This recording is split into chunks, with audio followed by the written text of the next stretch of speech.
Episode 51, A Good Day. Hey, you know what this calls for? Maybe it was the lingering raw sensation of tearing a healing talisman out of my own body, or perhaps it was simply the aftermath of using a memory spell for the first time, and one thrown together on the spot, at that, but the scene before me really wasn't adding up. My eyes traveled from the comely dove-grey mare to my sheet-wrapped love. The former sat on the couch with her eyes oddly closed in an expression of amusement, while the latter perched atop her stool with her legs and wings clutching her body so tightly that I wondered if she would simply implode. I slowly turned my eyes to Scotch Tape, who was focusing intently on her cup of steaming weed water, and finished my pan by staring at P21 as he poured another cup and offered it to me, meeting my gaze. The concern in his eyes was unmistakable. My eyes returned to the mature Pegasus, and I blinked twice, ignoring the cup. My brain hurt way too much for tea. Sorry. I have brain damage. Say again.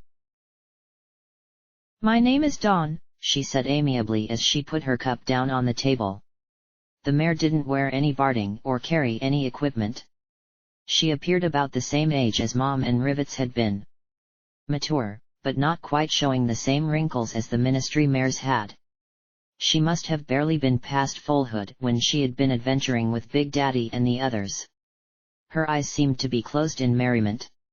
Even when she was looking at us, she didn't open them past the barest squints, but I didn't get the impression that she was blind. Call me an idiot, but I doubted she would try anything just now. While her pale grey hide bore the scars of a few slashes and bullet wounds, they were old injuries. I heard that my daughter Morning Glory is a close friend of yours. I was hoping to see her again. I also wanted to meet her dear friends, she said as she smiled over her cup pleasantly. Do you go by security or should I call you Blackjack? Blackjack. That's fine, I said as I took a seat and shook my head.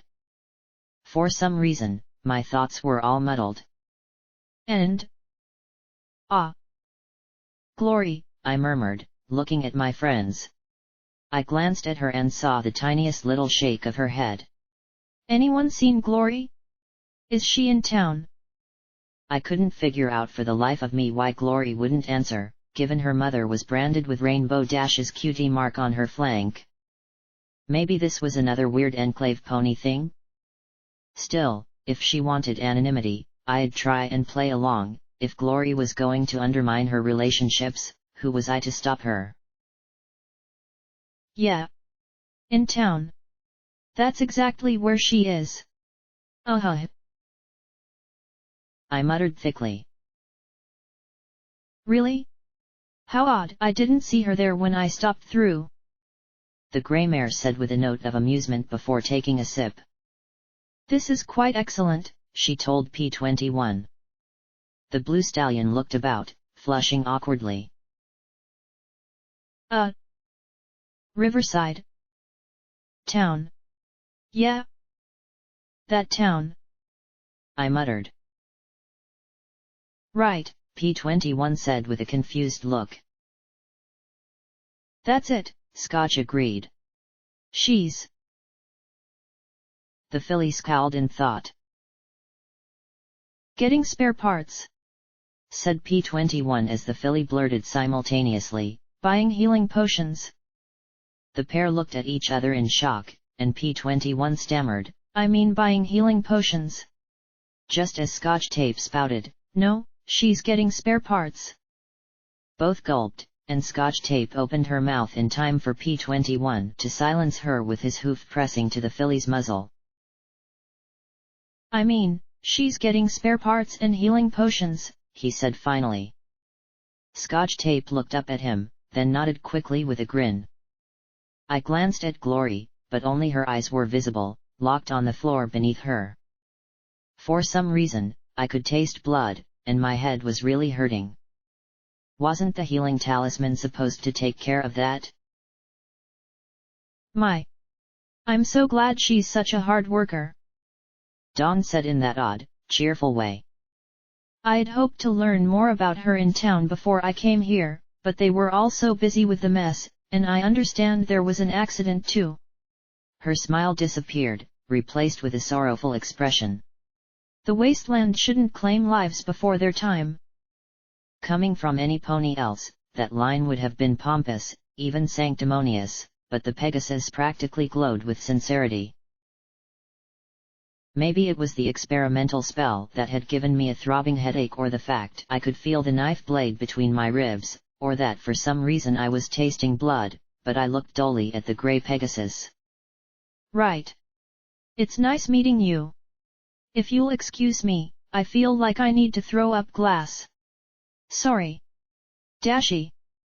I staggered for the stairs, and Glory looked at me in shock, then walked over as if sure that Dawn was going to peer through her rags and spring upon her. I tried to put a hoof on the bottommost step, but somehow it moved out from under me, sending me staggering so I nearly landed on my face. Blackjack, are you all right? Glory asked in worry, then ducked herself underneath my body and hoisted me onto her back. I didn't argue.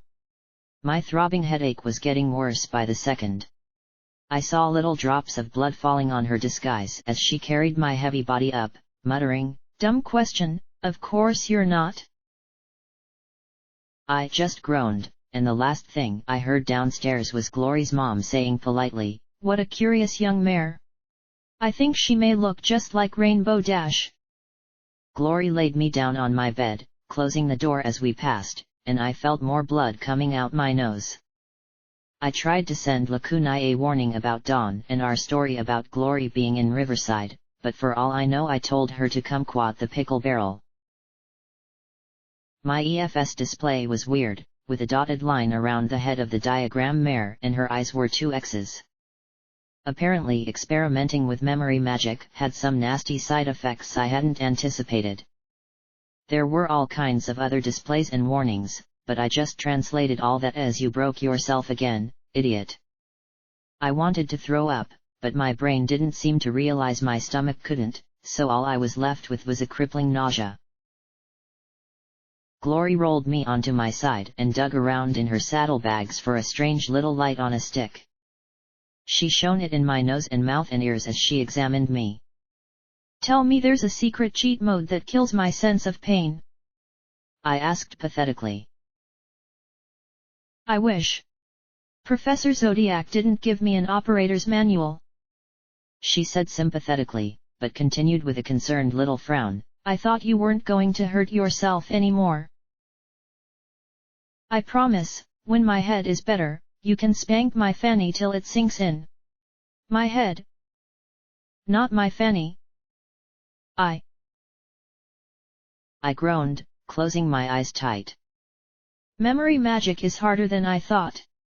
I sort of hoped that all I had to do was touch her forehead with my horn and whoosh, magic happens. My exclamation sent a shiver through me. "Quiet now, thank you." "Don't you have a book on magic from Tenpony?" Glory asked in confusion. "Yes. A book on beginner's magic. For beginners." I groaned. Glory didn't give up, though. "Did you even look?" Oh no, she was using the "blackjack is not a smart pony" voice. No," I muttered as I covered my head. She sighed and lay down next to me. "When you're better, your fanny is so getting it," she muttered as she held me gently and stroked my neck. The nosebleed had stopped, and the pain was receding a little. At least, I could pretend it was with her snuggled against me. "Did it work, at least?" "I got into a memory. One of Shija's, and I retold it. Really, the whole pain thing aside, it seemed pretty senseless. A bunch of defecting enemies gunned down by an overzealous transfer. If I learned somewhere that Trooper Kill All Zebras was sent by Golden Blood as a part of his master's super sneaky scheme, I was going to flip a table or kick a hole in the wall or something. "So they were robots that looked like zebras?" she asked with a small frown. I don't think so.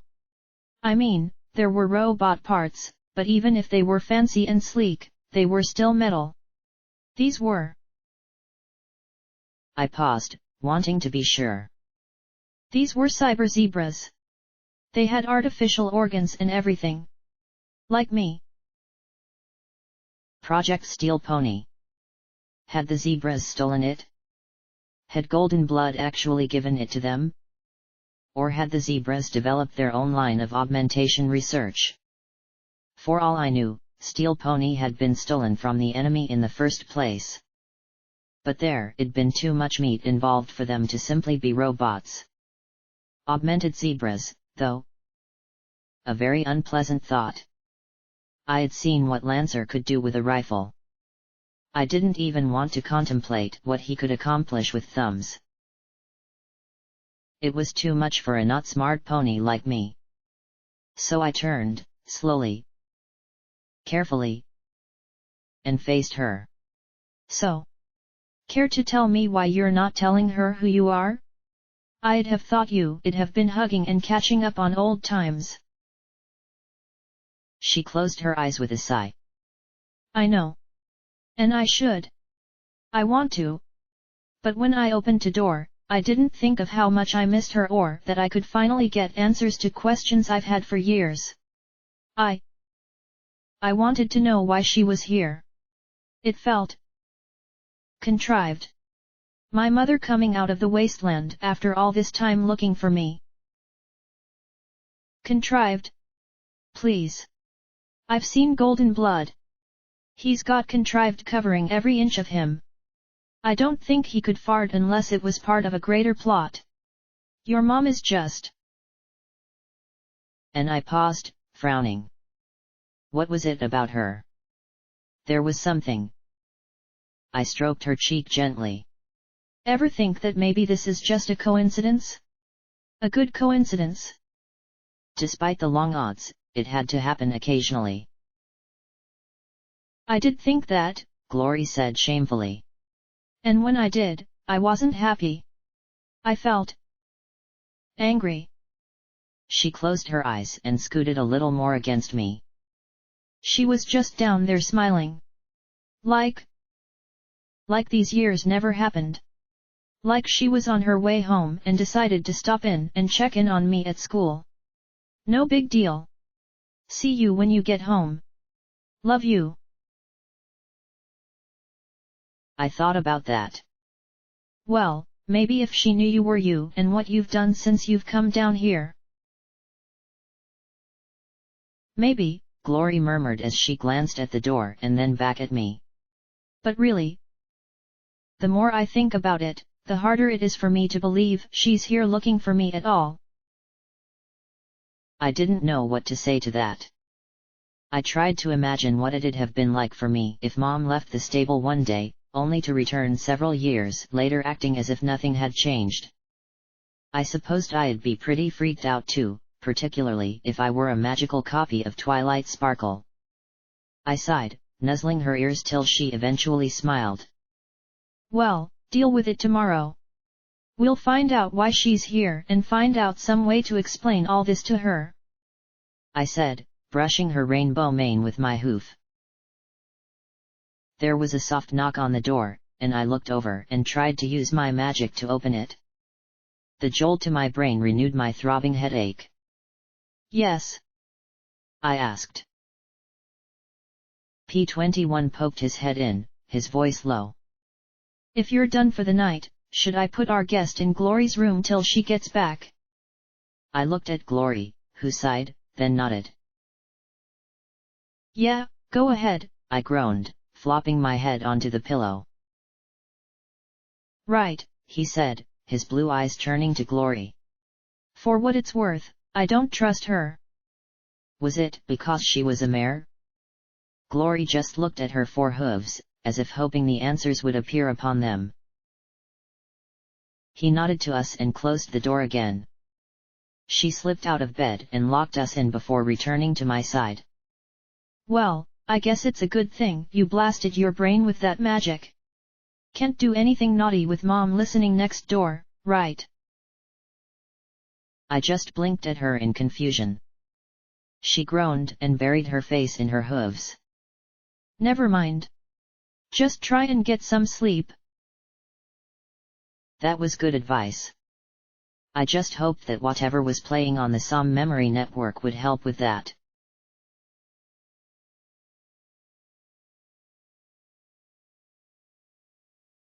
The hallway stretched out in one long tunnel punctuated by tiny little bedrooms on one side and cloudy windows on the other. Foals, colts, and fillies all moved around with a hushed tone. Not that laughter was forbidden here, but it was an alien sound in the sullen, grey building. Some pony had tried to cheer up the place with pictures of smiling children, but they were flat, stale images. No pony who lived here ever smiled like that.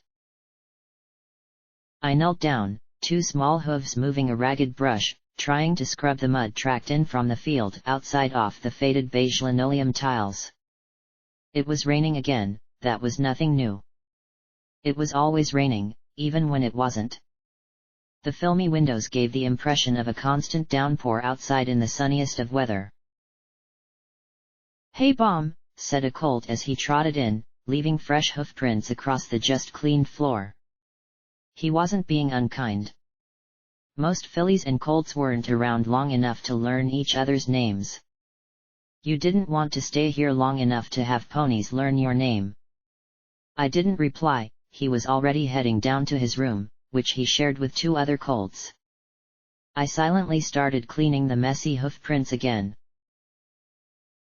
"Let me help with that," an orange unicorn colt with a shaggy yellow mane said, watching me work. "You're never going to get this cleaned up, otherwise." And he took another brush from the bucket and started to scrub beside me. "You need to really assert yourself. Show this mud who's boss," he said as he scrubbed back and forth hard. When another earth pony colt stepped in, he pointed his brush at the entrant. "Muddy hooves. Clean them. Now." The abashed young pony gave his hooves a thorough scraping on the mat before continuing on. "Thank you," I said, barely above a whisper, as we finished the haul together. "Don't worry about it," he said with a casual grin. "I'm Cheddar. I just got here." There was a little pain in his eyes, but there was nothing new. We all had sad eyes. "Your name is? Calm? Pom? Buzz Bomb? You don't want to know my name," I murmured as I carried the bucket to the back door and threw the contents out into a puddle. "Yes I do," he contradicted, looking confused. "Why wouldn't I? If you know my name, it means you've been here too long." I set the bucket and brushes in their little cubby behind the back door. "I've been here all my life. Ever since my mom left me here as a foal." He gave a little frown. "I thought no pony stays here more than a few months." I twisted my lips into the same mirthless smile I always wore, used to explaining this. "Most ponies don't. You won't. I can tell. So there's no point in knowing my name. In a few weeks, you'll find a family. So really, there's no point in knowing it." I didn't raise my voice. There was always one every few months who wanted to be friends before they left. "But thank you for asking." I turned away to go wash up before dinner. He darted in front of me, meeting my eye with his. "I promise you, I'm going to go find out your name. And I'm not leaving till I do." It was a nice gesture. He hadn't been the first to say something like it. But really, all friends did was hurt when they left. But he didn't leave, not that there weren't parents who wanted to adopt him. While pleasant and witty most of the time, Cheddar became the moodiest orphan in the place when prospective parents interviewed him. And when they moved on to another child, the friend emerged again. He got his magic first, then his cutie mark and his talent. He could speak any language after hearing or reading it for a little while. His scroll and fountain pen cutie mark was quite the envy of most of the colts. Still, even with such an amazing talent, he still refused to let himself get adopted. We'd climb up on the roof on those rare days the skies were clear enough to see the stars. He'd make up wonderful stories about life on those distant points of light. Silly stories that made me laugh, and sad stories that made me feel better about my own situation. And even though I had told him my name several times, he pretended like he still didn't know it. Because he wouldn't leave until he did. That was the promise. And so, I had a friend. And that dingy building was a little less grey and hopeless. As colts and fillies came and went every few weeks, we became their temporary mom and dad. I kissed boo-boos to make them better and he taught the fine art of spitballs. Sure, we had to go to the tired adults who actually cooked the food and took care of the adoptions from time to time, but even they were happy for our help. And a dream began to settle in, a dream where we'd eventually become adults ourselves. And we'd leave together when we were sure the orphanage was in good hooves. And he'd travel all around the world deciphering important things, and I'd see a world I could never imagine. A world where grey did not exist. It was a pleasant dream. Then, one day, Cheddar was called from the cafeteria. I didn't think anything of it, at first. We weren't having adoption interviews that day. I heard the sounds of muted shouting and rose to my hooves and trotted to the door. I gasped at the sight of two magnificent white Pegasus stallions in gleaming golden armor. And I heard my friend inside shouting, "No! No, I won't go! I won't!" Cheddar, admonished the headmaster. One does not speak to your princess like that. Princess? I stepped closer, then faltered. Even though the guards didn't move an eye, I could feel them watching me. I simply stayed in the hall. "It's quite all right," came the sweetest, most wonderful voice in all the world. It was a voice from the world of my dreams. "Cheddar, at my school you'll be able to use your talents not just for yourself, but for all of Equestria. You'll be able to learn greater kinds of magic and make a fresh start for yourself. You have so much possibility and potential, and the headmaster knows that you could have easily been adopted by now. It's my friend, Princess Som. She's here too," he said slowly. "Could she come to your school with me?" "Ah, yes. Som," said the headmaster delicately. "I'm afraid that she wouldn't be a promising candidate, Your Majesty. You might as well have an Earth Pony student as her." "Don't talk about her that way," Cheddar snapped. She's just fine with magic." "I understand the bonds of friendship, Cheddar," Celestia said in a firm, yet compassionate voice. "If she doesn't have very much magical talent, I don't think she would be happy there. She'd be surrounded by students of greater skill, and, despite my best efforts, many of them would look down upon her." "Well then that's it," Cheddar interrupted firmly. "Long as my friend is here, then I'm here too. I'm terribly sorry about this, Your Majesty. Som is pleasant enough, but sad. No pony wants to adopt a filly who never smiles. They think there's something wrong with her." The headmaster mumbled. I retreated down the hall as I heard hooves approach the door. "Now, I know the children will be overjoyed to meet you. They should all be in the cafeteria, Your Majesty." I didn't go into the cafeteria. I heard the inhalation of awe and the cries of glee and even a few who cried for joy at the sight of our wonderful ruler. Instead, I hid. There weren't many hiding spots in the orphanage, but I had found them all. Unfortunately, I had shown them all to Cheddar. Still, there were a few that even he'd hesitate to check. After all, no sane pony would hide on a roof when it's raining. I even caught sight of the princess as she left in her glorious golden chariot to a life and places I couldn't understand. And she had wanted to take Cheddar with her. "Hey! Shawarm!" called a voice from the roof access hatch, and I clenched my eyes as the rain hissed off the wooden slates. "What are you doing out here? You missed the princess," he said in worry as he trotted out. His mane immediately flattened in the steady drizzle as he took a seat beside me. It was starting to get dark. "No, I didn't," I said as I stared at the cool Hoofington rain beating on my hooves. I wanted to hold on to the droplets, so clear and pure, but like everything else they trickled away from me. My voice was every bit as soft as the rain as I continued, "I heard you talking. She wants you to go to her school." He sighed. "Yeah. Celestia's school for gifted unicorns. She wants to see if I can translate stuff like griffin runes, zebra glyphs, and dragon claw script. I told her I wasn't interested." He nudged my shoulder. "I got to stay till I figure out your name." For one brief second, I felt warm and smiled a little. Just a little. Still, it made what came next all the worse.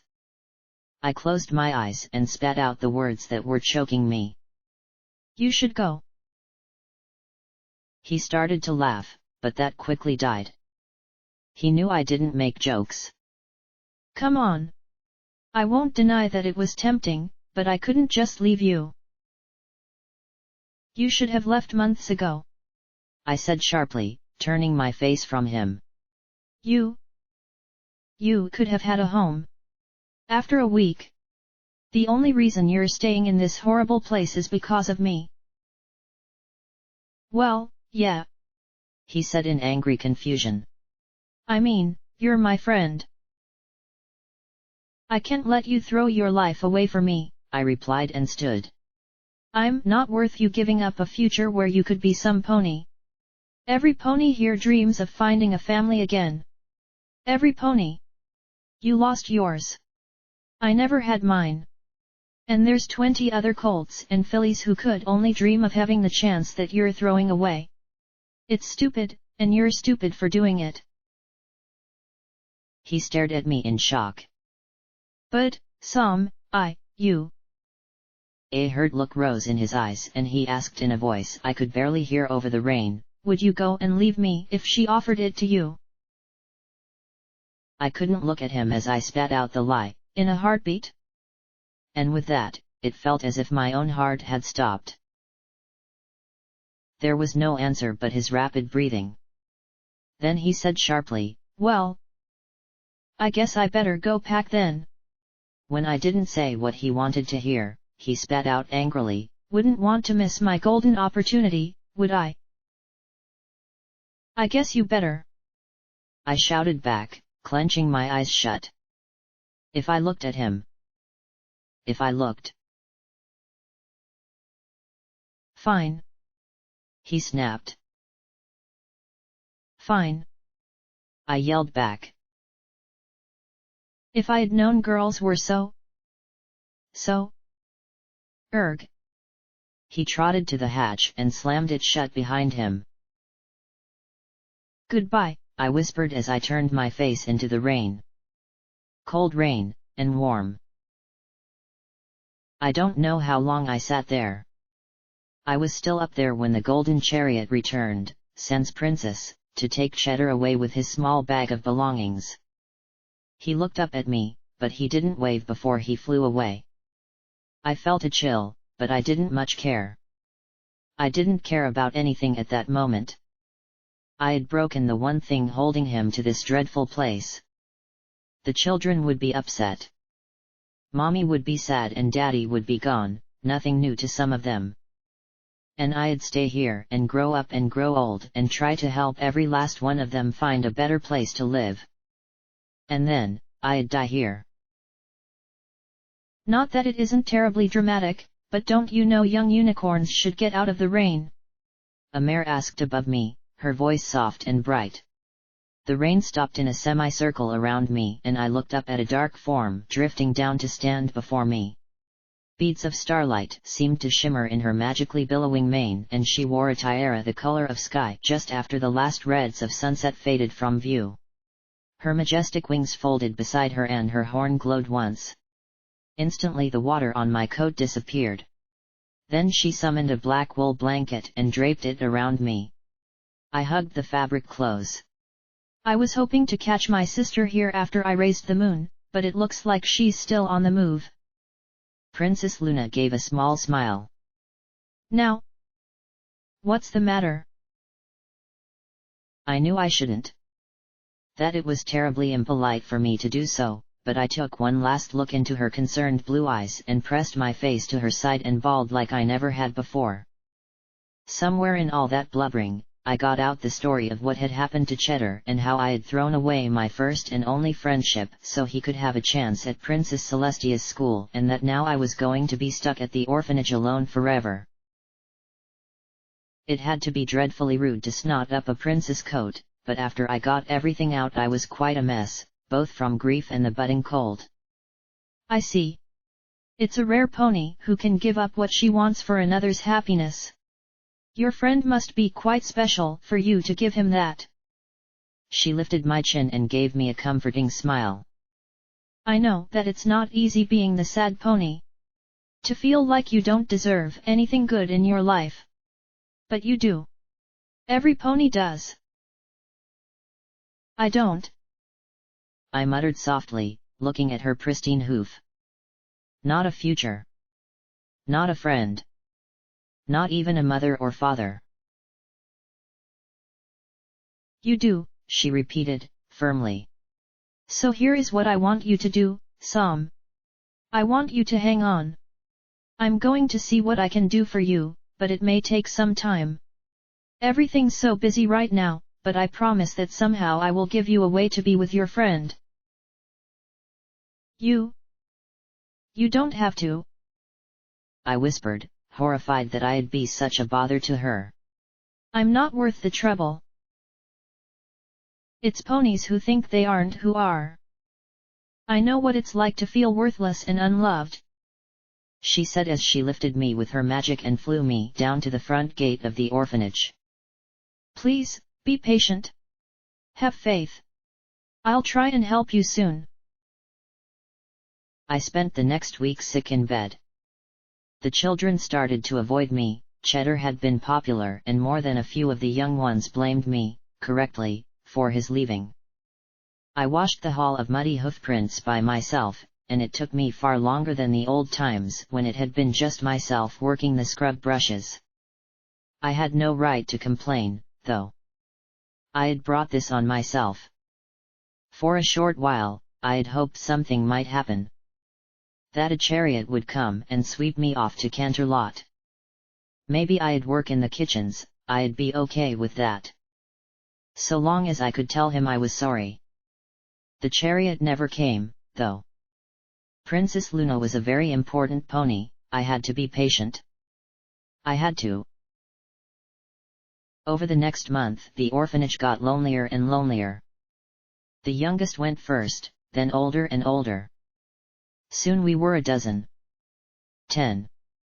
8. 4. The mare who cooked for us left. 3. We all ate together with the old stallion headmaster.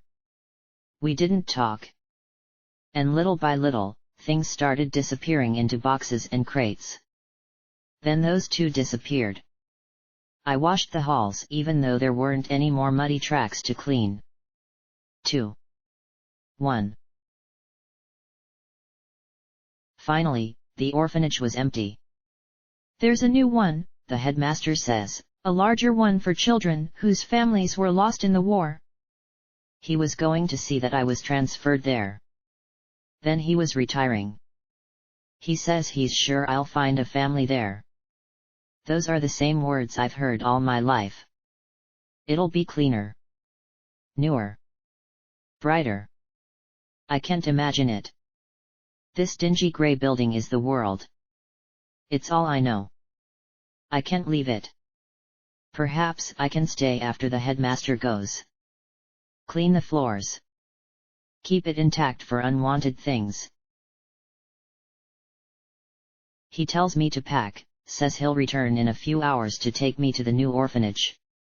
I am left all alone in the empty building. I walk the scrubbed, faded beige linoleum walkway. I peeked into the empty little bedrooms, bunk beds stripped of their mattresses and sheets.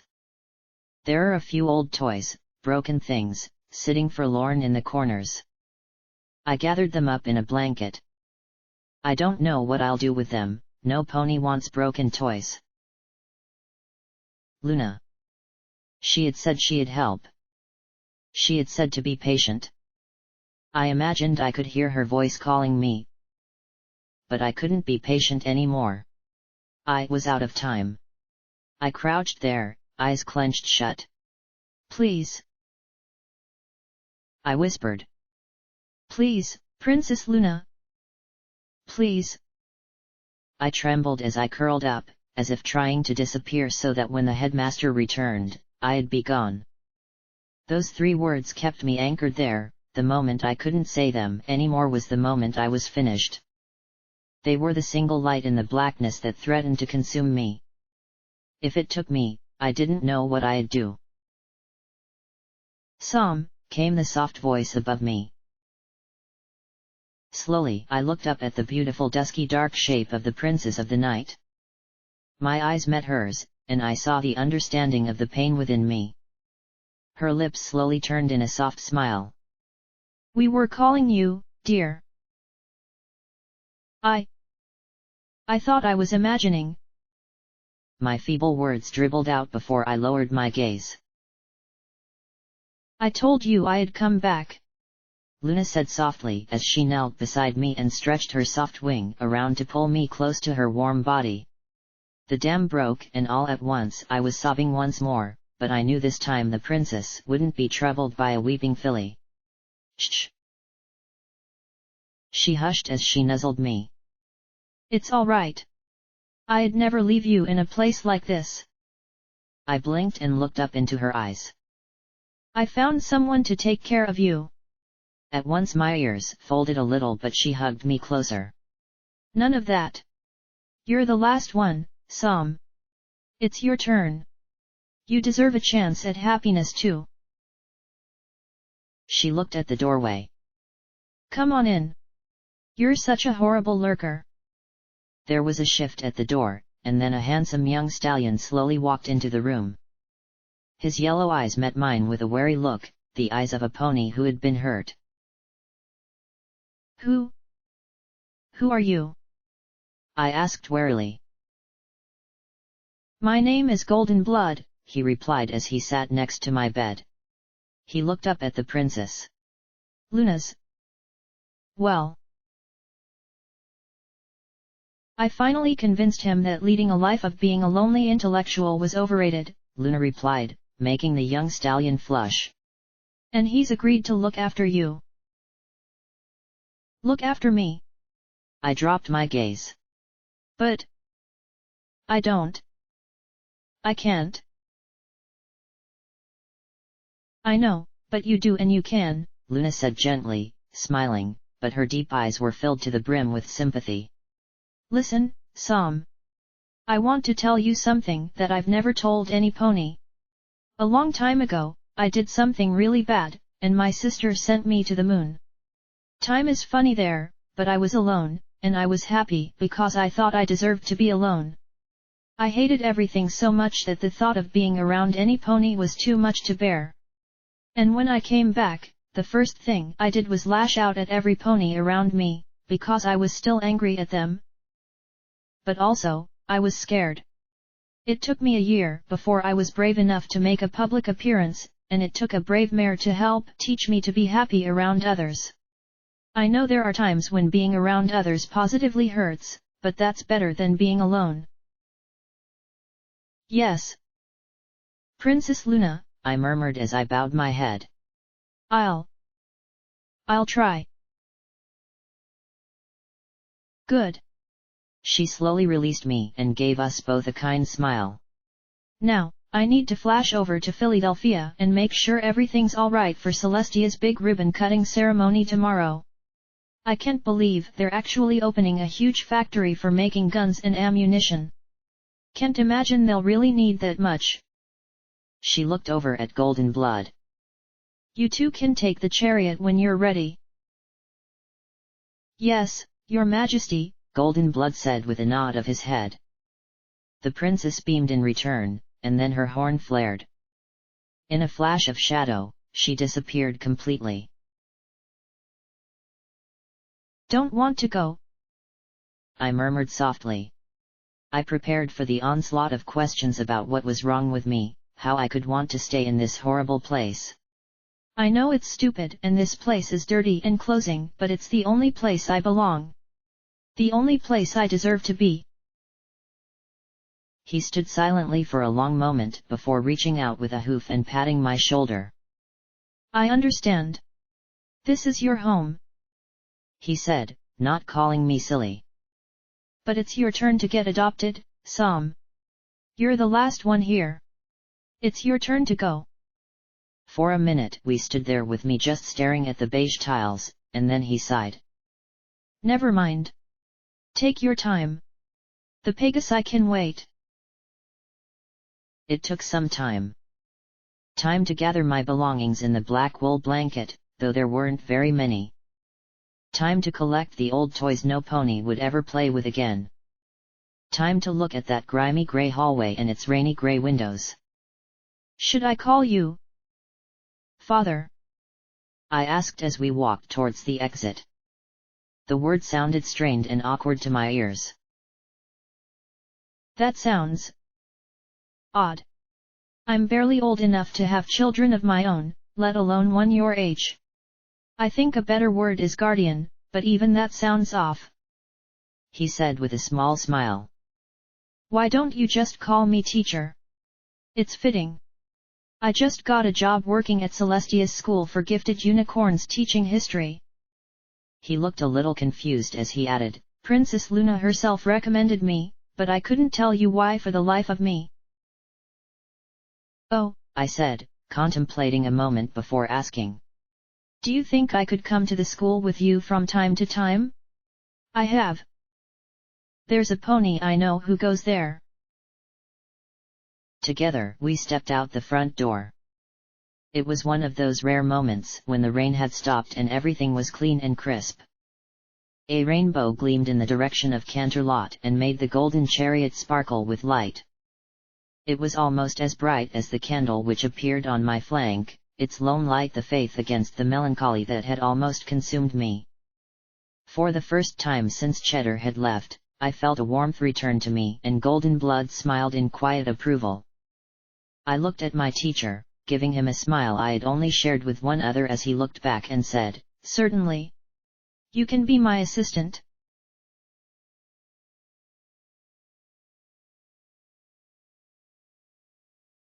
I woke and stretched, then gave a little pout as my hooves failed to come in contact with a certain beautiful mare with an uncanny resemblance to Rainbow Dash. A quick glance confirmed my suspicion, no glory. I was also surprised to find that it was mid-morning already. I usually never slept in so late, though usually it was because I was always trying to keep moving. I sighed and rolled onto my back.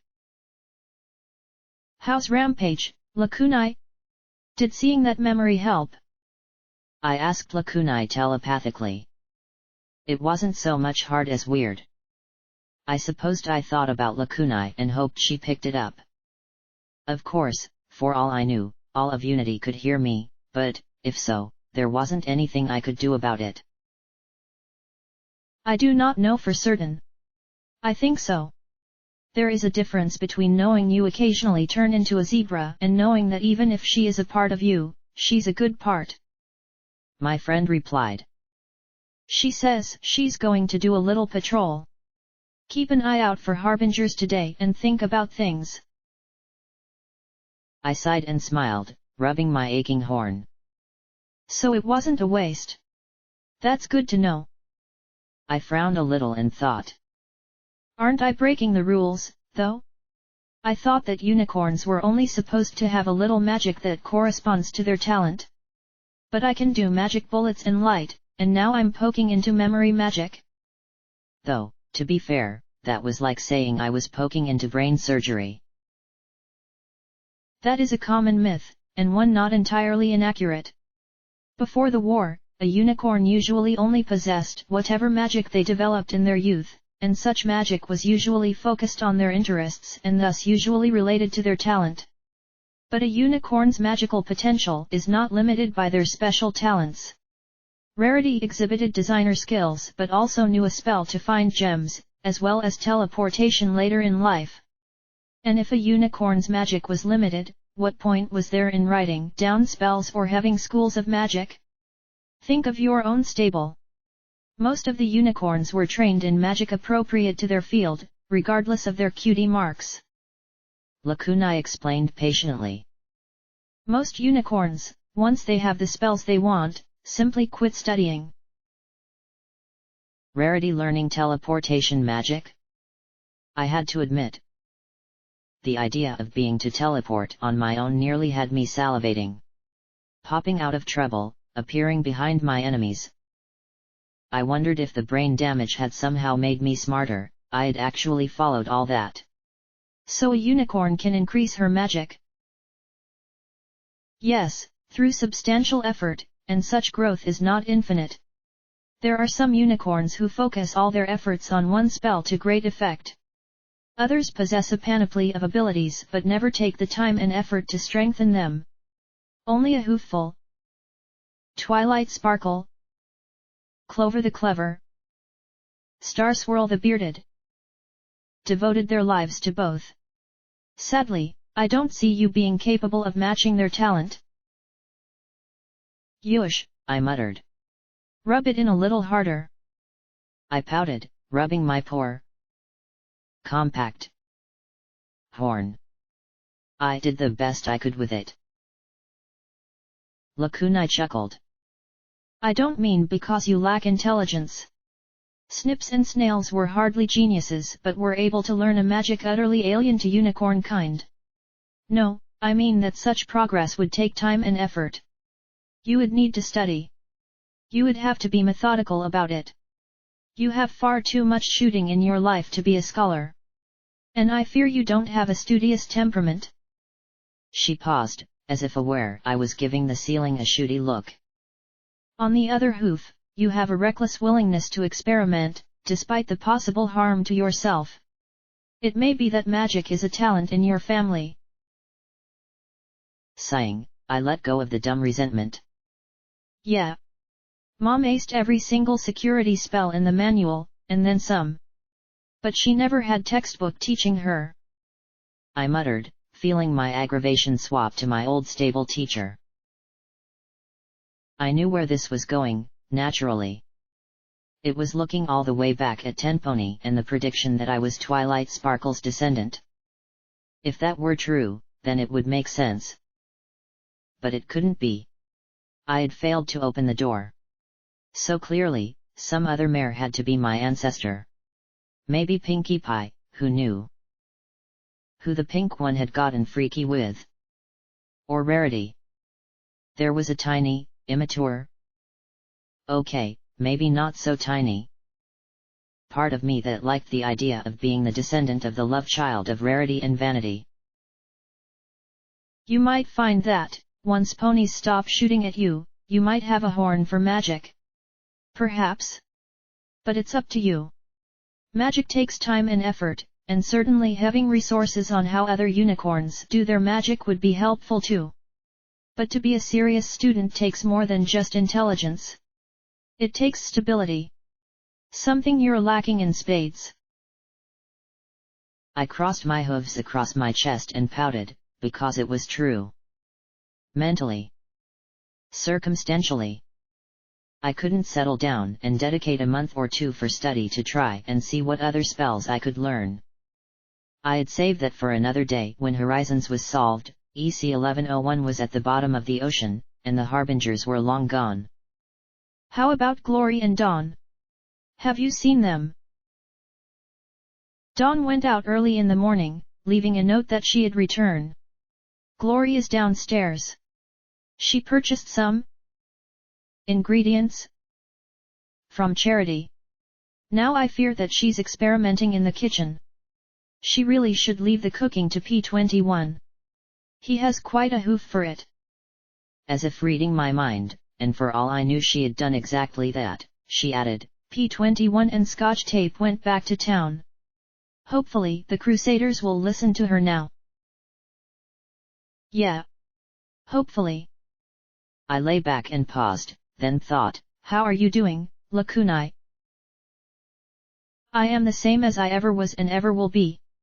You know that, Blackjack. Lakunai replied in soft resignation. I cannot change. I don't believe that, Lakunai. I think you do change. I said as I smiled. The more the goddess crams into you, the more everything inside you gets shuffled about. That's change, isn't it? The startled silence I received more than made up for my earlier indignation. Yes, Blackjack could, on occasion, come up with smart ideas. Well, in that case, I suppose I am. Good. Lakunai said warily, as if afraid that the answer would bring a backlash. You are alive and safe. You are all reasonably healthy. You are more stable, as are Rampage and Glory. Relative to how you were, you are happier. That's all good, right? But what about you, Lakunai? I asked with a small frown. Are you happy? Please, don't ask me that, Blackjack. If you are happy, I am happy. It is the closest to happiness I can come. She said in that resigned voice, but there was something more. What is it, Lakunai? What's wrong? I thought, fighting the urge to press hard for answers. It was difficult, because I caught a whiff of emotion. Over our connection I could feel something I had never imagined would come from my friend. Guilt. Lakunai? I asked as I felt her trying to hide it, burying it out of sight.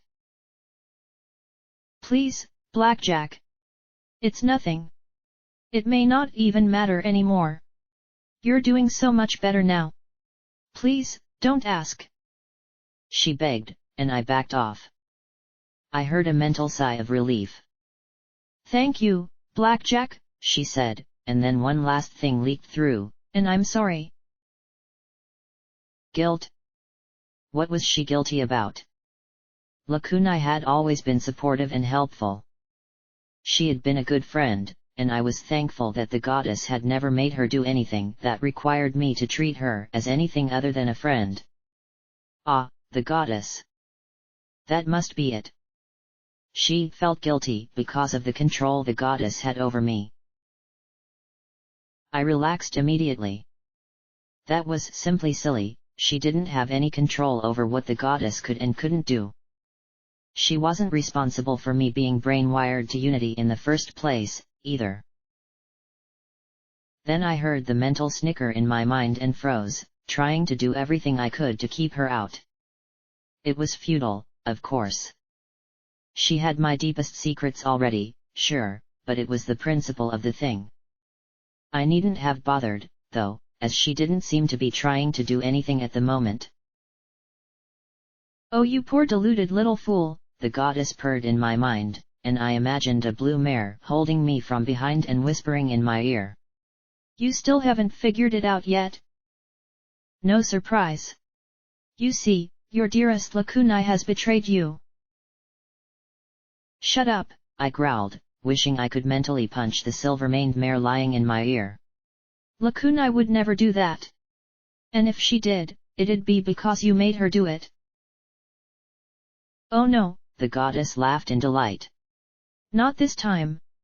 This was all her. At the time I was rather put out that she had done it, but now? Huh? Now I couldn't be happier with the results. Shut up. You're lying. That's all there is to it. I said as stubbornly as I could. But that old refrain was growing a bit threadbare. The goddess persisted, her words oozing into my awareness. I couldn't plug up my ears to stop her, and mentally chanting LA was far less effective against her than it had been against me. She did something to you. Something that's hurt you more than you could ever realize. Something that's almost killed you more than once. All for her own selfish gain. The goddess purred softly in my ear. If you really want to know, go into her mind. Find what she's hiding. Or don't. Either way, it should be fun. There was no way to silence her, so I settled on ignoring her. My life in '99 had made me an expert at not thinking about things, though that skill had atrophied a bit. And now my own mind was supplying the venom. Had Lakunai done something to my mind now that we were connected, or perhaps something earlier in our relationship?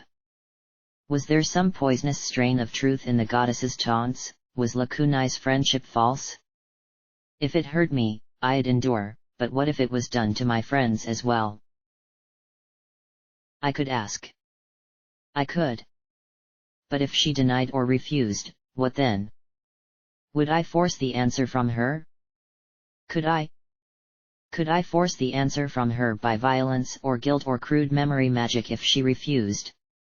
I sighed, closed my eyes, and peeked deep down in the bottommost pits of my soul, beneath all decency, all loyalty, all compassion and love. I could. So I would not ask. I'd have to do something else, and then I would close my eyes and hope that, if one of my loyalist and most true friends had done me a wrong, she would somehow tell me. As if she did not, then I prayed to slain goddesses that only I suffered for it. So, unless the goddess was going to force something, and I laid there a minute expectantly, crossing my forelegs over my chest as I stared at the roof and waited for her to do just that, I might as well get up and find out what smelled so interesting downstairs. I trotted out and down to the smell of something burning and the sight of Glory hovering over the stove. Boo sat nearby, her head tilted as if trying to process just what was being created in the cast iron pan. The Pegasus glanced towards me and suddenly flushed, her disguise on the counter where the sheets were stained with ingredients. Oh. Hi, Blackjack. I had an idea and I was thinking of a way to make the perfect food for you. She said, then slammed her hoof down on the handle of the skillet, flipping something black into the air. Then she grabbed a plate between her hooves and with a swoop deftly caught what looked like an immense black cake. The plate shattered, and the dark discus fell to the floor and rolled like a wheel across to the pale blank. Oh, shoot, it's heavier than most pancakes. Pancakes? I asked in a daze. Boo took one sniff of the steaming, or smoking, disc, then snorted and recoiled, covering her nose. Well, that was how I started, Glory said as I levitated the black disc up. But then I figured that instead of just flour, which wouldn't assist your digestion, why not add some grass for fiber? But then I thought that, really, a pancake like that would only be good for your biological aspect, so I added a layer of nails, and then some more grass and batter. I turned the disc back and forth before me. Once I'd added them, I figured some crushed gems would also be ideal. And then I was worried that the flavor might not be right, so I crushed up some sugar apple bombs for flavor.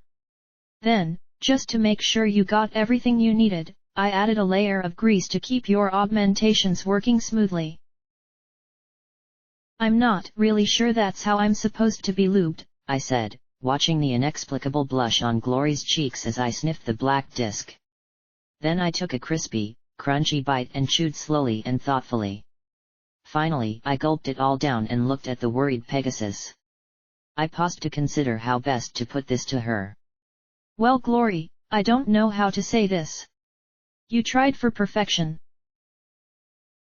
I said gravely, then grinned. And you nailed it. I held the disc in my hooves as Glory beamed and Boo sat back in confusion. This is the most perfect food ever. Cyber pony cakes. It's got everything I need for my body. And if I ever need to patch my armor, I can just nibble one till it fits. Glory blinked as I popped out my fingers and swung the nibbled disc. And feel that heft? I bet I could throw 120 yards and take off a raider's head. Heck! I can just bite it into whatever shape I need. With this, I can be armed, armored, and fed all at once. Glory stared at me, looking a touch unsure as I took another bite. It wasn't something I'd be able to devour all at once. Something like this would take time. But as long as I had a half dozen or so of these, I'd be good for weeks. Well, I'm glad you like them, Glory said in a slightly concerned tone. I wonder if I can light these on fire. I mused as I turned it over. Incendiary cakes of death. I chortled. Boo simply snorted in dismissal of Glory's wonderful invention and started nosing around the cupboards. Okay. I'm happy you're so thrilled with my armor plate weapon baking, Glory said with a little flush as she gestured to a small heap of them next to the stove as I munched a little more. Axle grease and apple. Yum. I'm also glad you're doing better than last night. She gave a little frown. You were talking in your sleep all night. I blinked with a worried frown.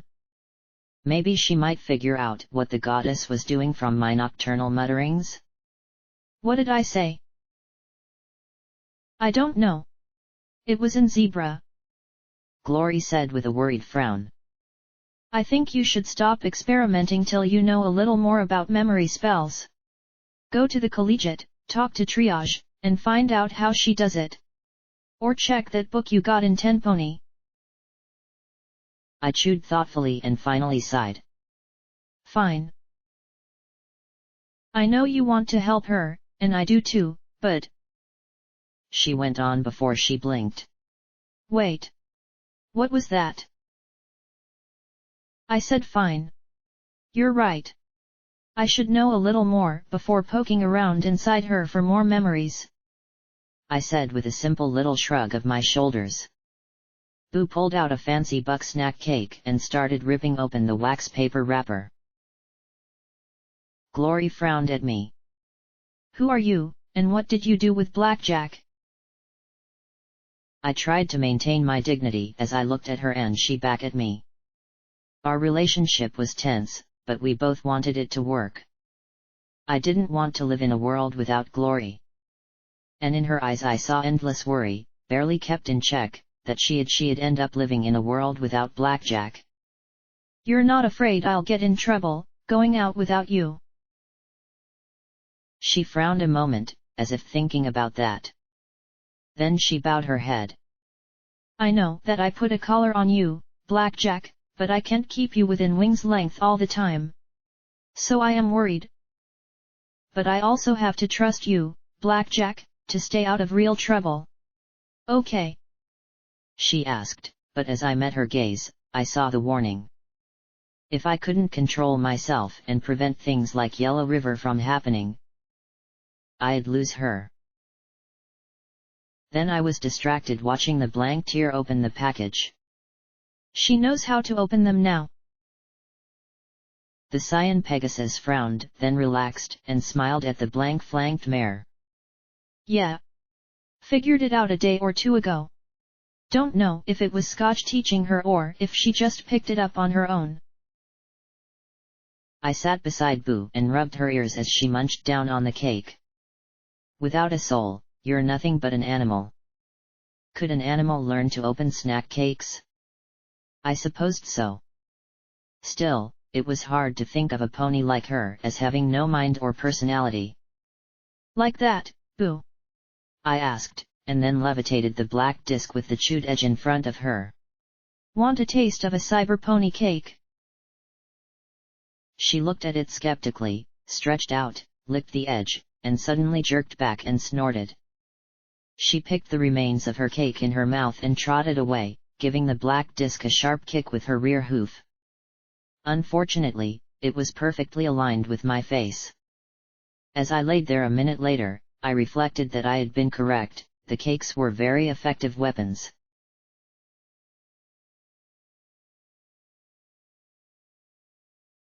I laid on the bed, flipping through the book on beginner's magic.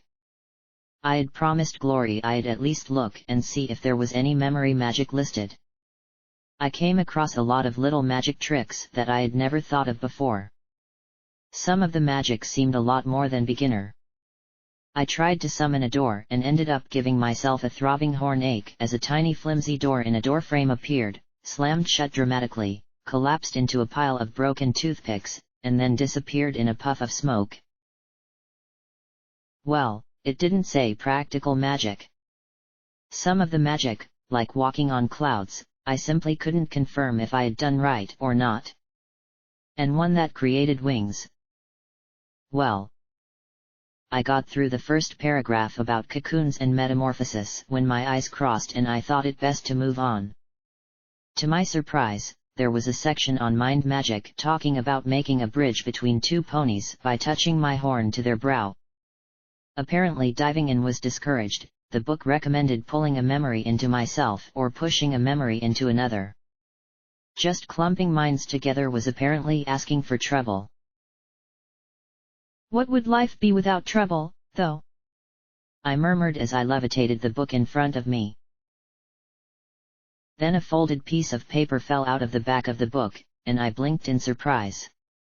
I set the book aside and lifted it instead. What's this? Twilight's bookmark, I said with a little half-smile as I unfolded it. Instantly, Twilight's elegant horn writing met my eyes. Dear Princess Luna, it is with great regret and a heavy heart that I must tender my resignation. What? I sat up immediately and read that line once more to make sure that my brain damage wasn't acting up, then read further. Dear Princess Luna, it is with great regret and a heavy heart that I must tender my resignation and step down as Ministry Mayor of the Ministry of Arcane Sciences. Your command decision to execute Golden Blood without trial is a crime, insult, sad injustice unprecedented in pony history. I am pleased, proud of the work that has been committed, accomplished by my ministry and every pony working under me, and am confident they will be able to serve Equestria admirably, but I cannot remain apart, in good conscience, be a part of this government any longer. I will inform my friends of this decision and hope that your reign is a good, ethical, better, prosperous. There were other paragraphs saying similar things beneath it, with lines edited or crossed out entirely. Other rough drafts were to Fluttershy and Applejack, telling both that she could not be a part of the ministries any longer and suggesting neither of them should be either. There was a scratched-out section practically begging Fluttershy to talk to Pinkie Pie about stepping down from Ministry of Morale and asking Applejack to try and get Rarity away from Image. I wondered if the zebras hadn't attacked us, Equestria would have simply collapsed in its entirety? Without the ministry mayors, would the ministries stand? I understood that some of them had been figureheads to varying degrees, but even so, they had been important symbols of the government. I thought about the legal briefs in the Fluttershy Medical Center. Prosecuting the ministry mayors for crimes against Equestria? Prosecuting the princesses for the same?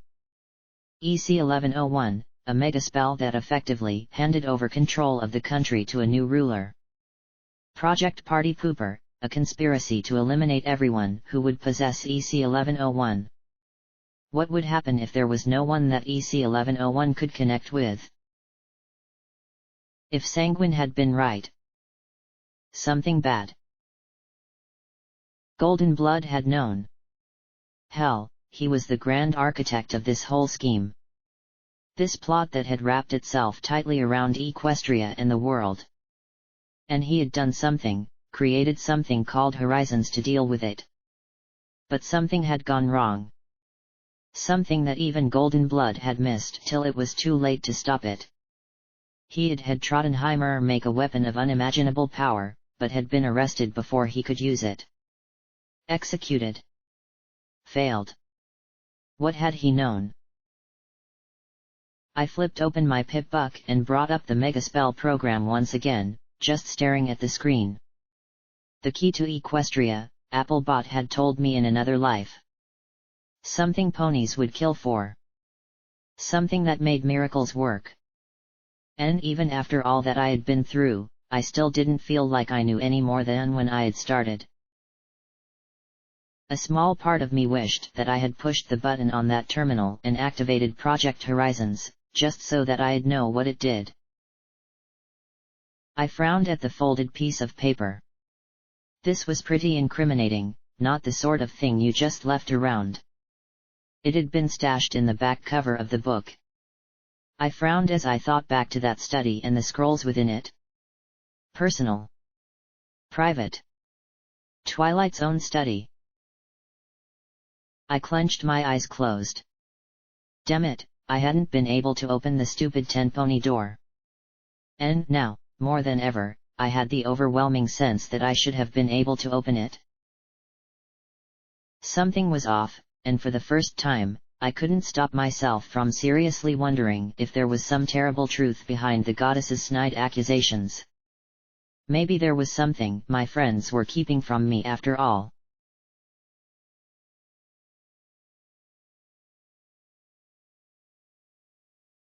I have to admit, Blackjack, when you asked me for any tips we had on memory magic, I felt a sudden urge to run out to the Badlands and play doctor with hellhounds, Triage muttered, the blue unicorn lighting another cigarette and leaning against the walkway railing as rain drizzled into the muddy university quad.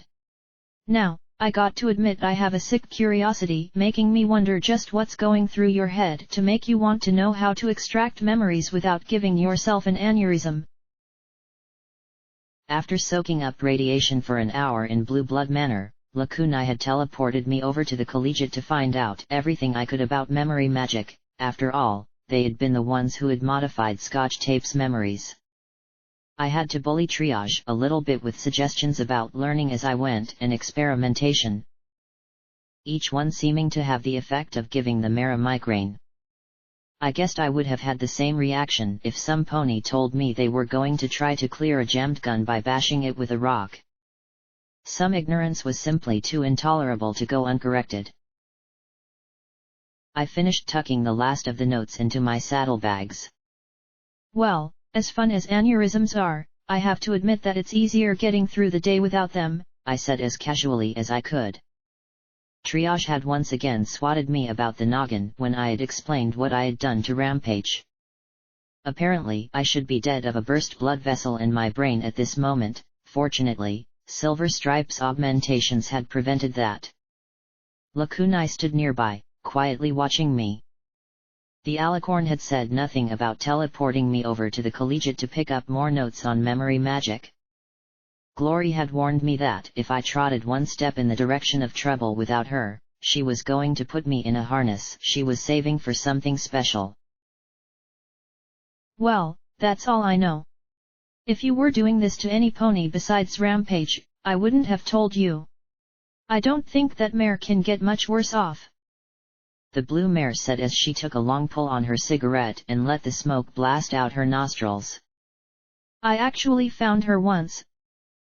4 or 5 years back when I was trying to make my way to Flotsam by boat.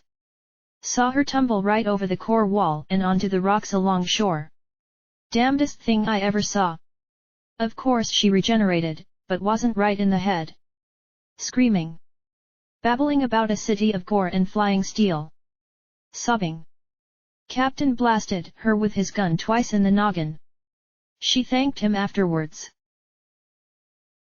The unicorn jabbed the cigarette at me. So if you want to go crawling through her head, fine. It's probably no more hazardous than a taint enema followed by a radioactive suppository, but it's your ass. She glanced down at my legs and took another thoughtful drag. How are the prof's parts? Saved my life more times than I deserve, I replied, making Triage snort. Any luck with Steel Pony? She twisted her lips sourly, then sighed. With making full-on augmentations? Nope. We just don't have the fabrication facilities or engineering expertise for that. But we think we might have better luck producing less invasive talisman implants. Things that might make you a little stronger, faster, more charismatic, or smarter. We're working on one design that simulates regeneration. Nothing as fast or impressive as your regeneration implants, but still something that'll encourage cell growth to speed recovery and fight off disease. Really? Healing talismans fight off disease? I asked with a frown. You haven't gotten sick since you got yours, have you? She asked with a smirk, and I had to admit that I hadn't. Anyway, hopefully we can do some good business with Red Eye's forces. Wait. Red Eye? As in the slaving Red Eye? As in the evil organization threatening all of the wasteland Red Eye? That Red Eye? I blinked in shock. You're not actually doing business with those slaving bastards, are you? Triage looked back at me coolly. Why yes, I am. Not a lot of options down here in the southeast. We've got bad blood with the Society, and the Enclave are competitors. Ghouls over in Meat Locker and Rocket Town don't need much in the way of healing. So Red Eye is our best source for caps and ammo. We patch them up and manufacture healing potions for them, and they keep us supplied with food and salvage we need. She caught my glower and shrugged. Don't look at me like that, Blackjack. If I had alternatives, I'd take them. I sighed. Much as I hated it, I didn't have a right to tell the collegiate what to do. What about the Harbingers? Have you had business with them? If so, this would probably be my last trip here. She glowered. Aside from them poaching members of my staff, no. They've got their own sources for everything, guns, food, potions. And they've been getting more and more belligerent. For all that Pegasus Prophet goes on about a grand new future and a glorious new world, the rest of them have a simpler message: join them or else. Triage gave a mirthless grin. Even you can figure that one out. The Prophet is a Pegasus? I asked with a frown. That's what I've heard. Never met them, though. Triage said with a smoky snort. Just their flunkies. They're well-armed flunkies. Triage took one last pull, spat the butt out on the floor, and stomped on it far harder than extinguishing warranted, twisting her hoof to make a point. They're not quite at the point of outright hostilities just yet. The Zodiacs are patrolling every day, keeping an eye out. It's just a matter of time before the Harbingers try something bigger than we can handle, and when that happens I'm hoping Red Eye decides to use some of his firepower to help us out. I finally deflated. Okay. Okay. I give. I had told Bottlecap that I'd do something about Red Eye's occupation of the Paradise Mall, but unless something drastic happened in the next few days, I didn't see me pulling it off. Any other news? You mean aside from Hightower disappearing in a flash of boom? The unicorn said with a dry smirk as she shook out another cigarette. Something's going on at the Skyport. Lots more activity there. I don't know what they're doing, but they're up to something. Right, I said slowly, looking in the direction of the Skyport. Well, I need to check on Glory's sister anyway. So I can tell Glory if everything turned out alright or not. Right, Triage said as she tugged her white lab coat closer about herself and turned to re-enter the medical school. I turned to where the alicorn stood alone, in the rain. Think we can just hoof it? It'll only take an hour or two. You promised not to get in trouble, Lakunai reminded me. It's a walk from here to the Skyport. How much trouble could I possibly get in? I asked with a small smile.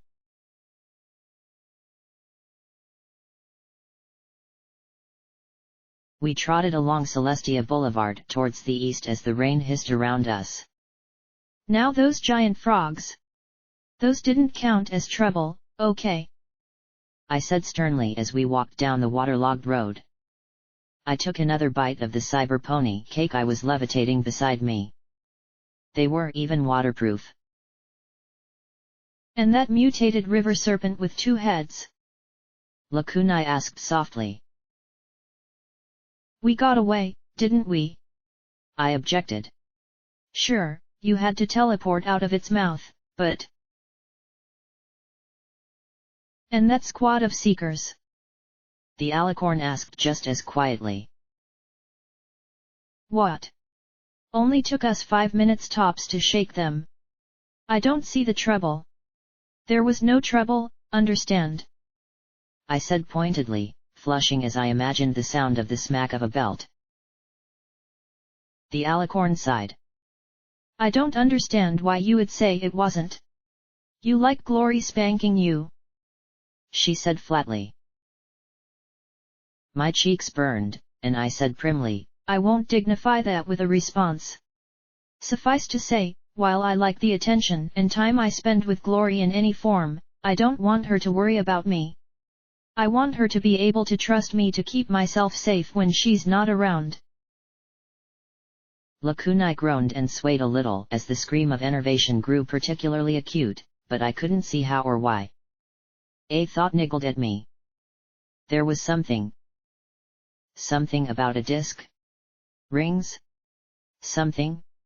I could feel it in my brain, but every time I tried to pin down the thought, something else went wrong.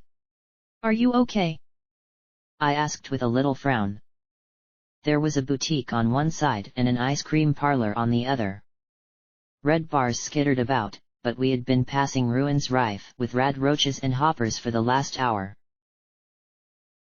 I will be fine. I shall endure. She groaned, her wings drooping. Wait a minute. Those bars were blue. I stared at the boutique. There were definitely blue bars in there. A half dozen at least. Maybe some of those red bars were something worse than just vermin. Go ahead. Find some place where the screaming is lessened. I'm going to go check this out, I said softly as I glared at the boutique. You promised that you wouldn't get in trouble, Lakunai reminded me. And you always get in trouble when you're alone. I'm not looking for trouble. I just want to check this out, I said, looking over and seeing her skeptical look. Really? If it's trouble, I'll back out. Promise. I should have brought Glory's leash, Lakunai muttered as she took flight and glided silently down the road. Pulling out vigilance, I moved slowly inside. The boutique was a mess of ruined clothing and pawn equins standing like silent, rusting sentinels. The red bars weren't zipping around, which meant they probably weren't rad roaches like most of the others. Rain poured through rotten holes in the ceiling and floor, and more than once I felt the floorboards yield alarmingly under hoof. Still, I avoided knocking over any of the tottery pawn equins in their waterlogged garments. I supposed only the enervation kept them from mildewing away entirely. I glanced at the register sitting on the counter next to an old radio. The room echoed with the constant tinkle of trickling water falling around me and splashing below. I couldn't hear anything yet. For all I knew, the blue bars were in the building behind the boutique. Or the building behind that. Why couldn't EFS give distance as well as direction? One scavenging impulse acted on later, though. I discovered that the till still had 20 bits in it and that there was an old safe underneath. I busted out the old bobby pins and screwdriver, and 3 pins later I cracked it open. An old beam pistol, some gem cartridges for it, and a spark battery. Well, better than noth. Sign the bloody paper, you mules, and we'll get you out of here, a mare snarled from the storeroom at the back of the boutique. Well, it looked like whatever was going on was in the building after all. Every second you waste, the enervation's killing you a little more. Can't you feel it? Hello? What is this? Just sign. You'll have a safe new life with the society, a stallion said in a more pleasant voice. We don't want to be slaves, a mare cried. Serfs, not slaves, the stallion said reasonably. You just have to sign the paper saying that you agree. Then we can all leave this horrible place. I'll heal you all up, and you'll be ready to get to work. You sure I can't fuck em? A deep male voice asked, making my hackles rise. Not unless you want to pay for the damaged goods, Pain Train, the mare growled. Pain Train? Really? Did he give himself that name? Though, the mare said in a considering tone of voice, if they don't sign soon, why the fuck not? There? You hear that? The stallion said in conciliatory tones. Better sign, or we may not be able to control my friend here. The voices were coming from the back room. Carefully, I peeked through the cracked door into the back and saw two ponies, an earth pony mare in battle saddle and a cleaner, handsome unicorn leaning casually against a heap of grey rags. There were 5 or 6 ponies all wearing explosive collars. Oh, what I'd give for P21 to be here. I carefully looked over the mare and unicorn. There. The unicorn had a detonator strapped to some sort of jury-rigged pip-buck. The prisoners all looked pretty drawn out, with blood starting to drip from their noses like crimson snot. They had the hungry look of scavengers, maybe new arrivals drawn by the stories. I couldn't see the third slaver, maybe he was hidden behind the massive heap of rotten grey cloth that blocked part of my view. I felt my fanny start to tingle as I began to feel like I was about to get in trouble. I looked at the grey earth pony mare. 2 hunting rifles in her saddle. I frowned and tapped my nose. If I killed her, the unicorn might blow the collars. I looked at Vigilance, pressed my lips together, and thought it through. There was no way I was going to simply let them go. Then I looked at the Pawn-equins and a small smile spread across my face.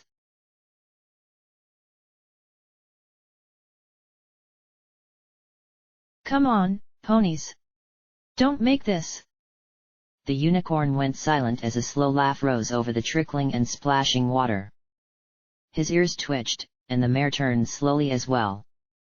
Again, the creepy laugh echoed through the hollow boutique. What the fuck? He scowled as he walked to the cracked open doors, the mare at his side. Watch Pain Train. Burners. The mare asked as they pushed the door open and walked out onto the spongy floor.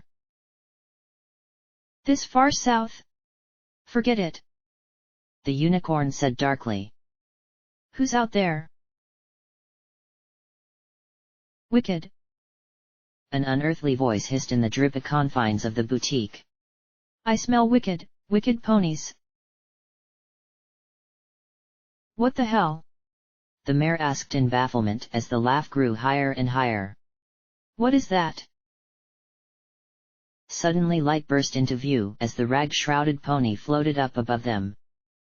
Baleful white light blazed from within it as its voice crackled and shrieked. I smell the blood of wicked ponies. I hunger. The eldritch form howled as it slowly advanced through the air.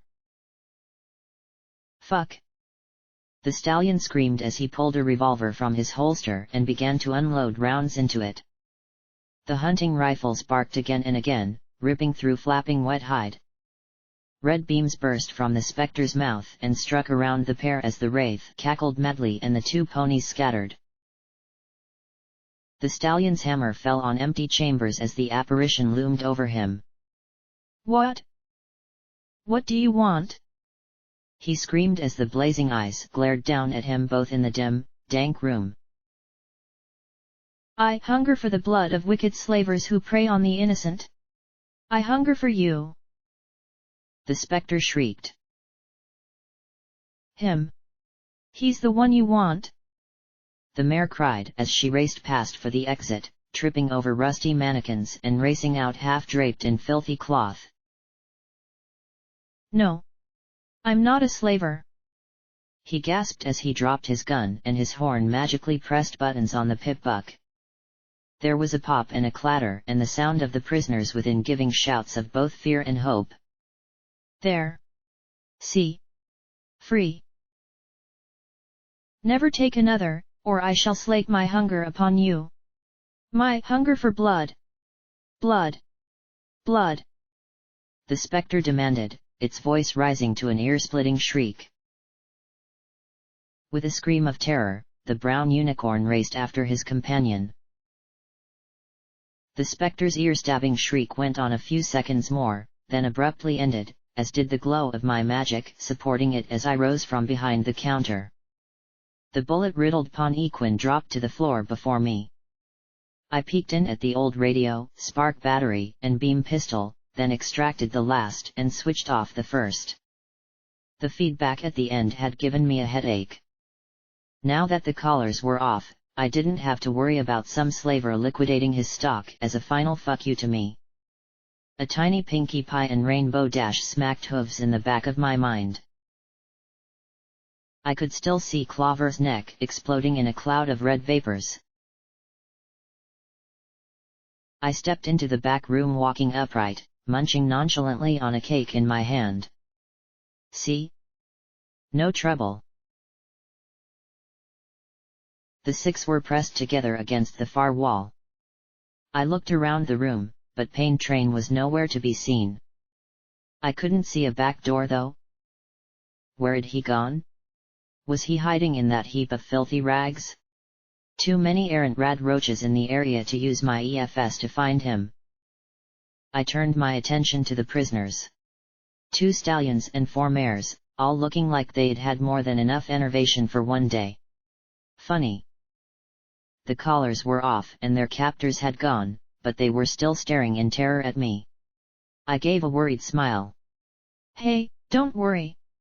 They're gone. The ghost was just me. I levitated out my sword to cut their bonds. Good to know, the deep voice rumbled right behind me.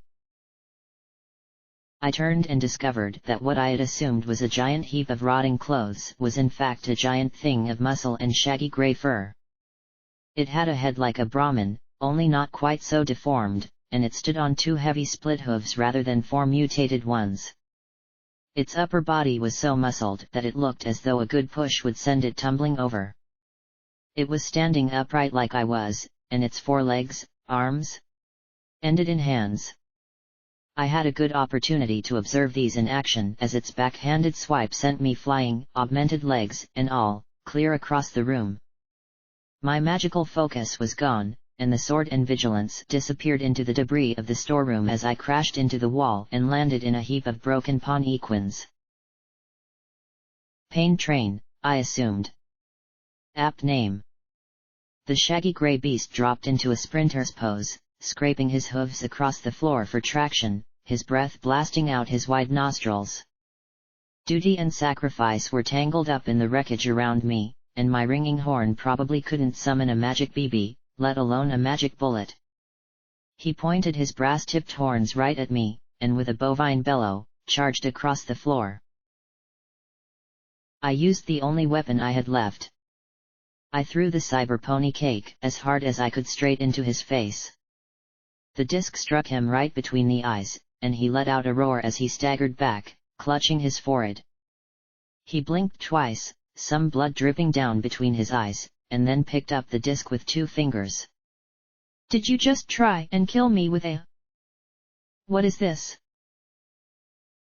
A much-needed distraction.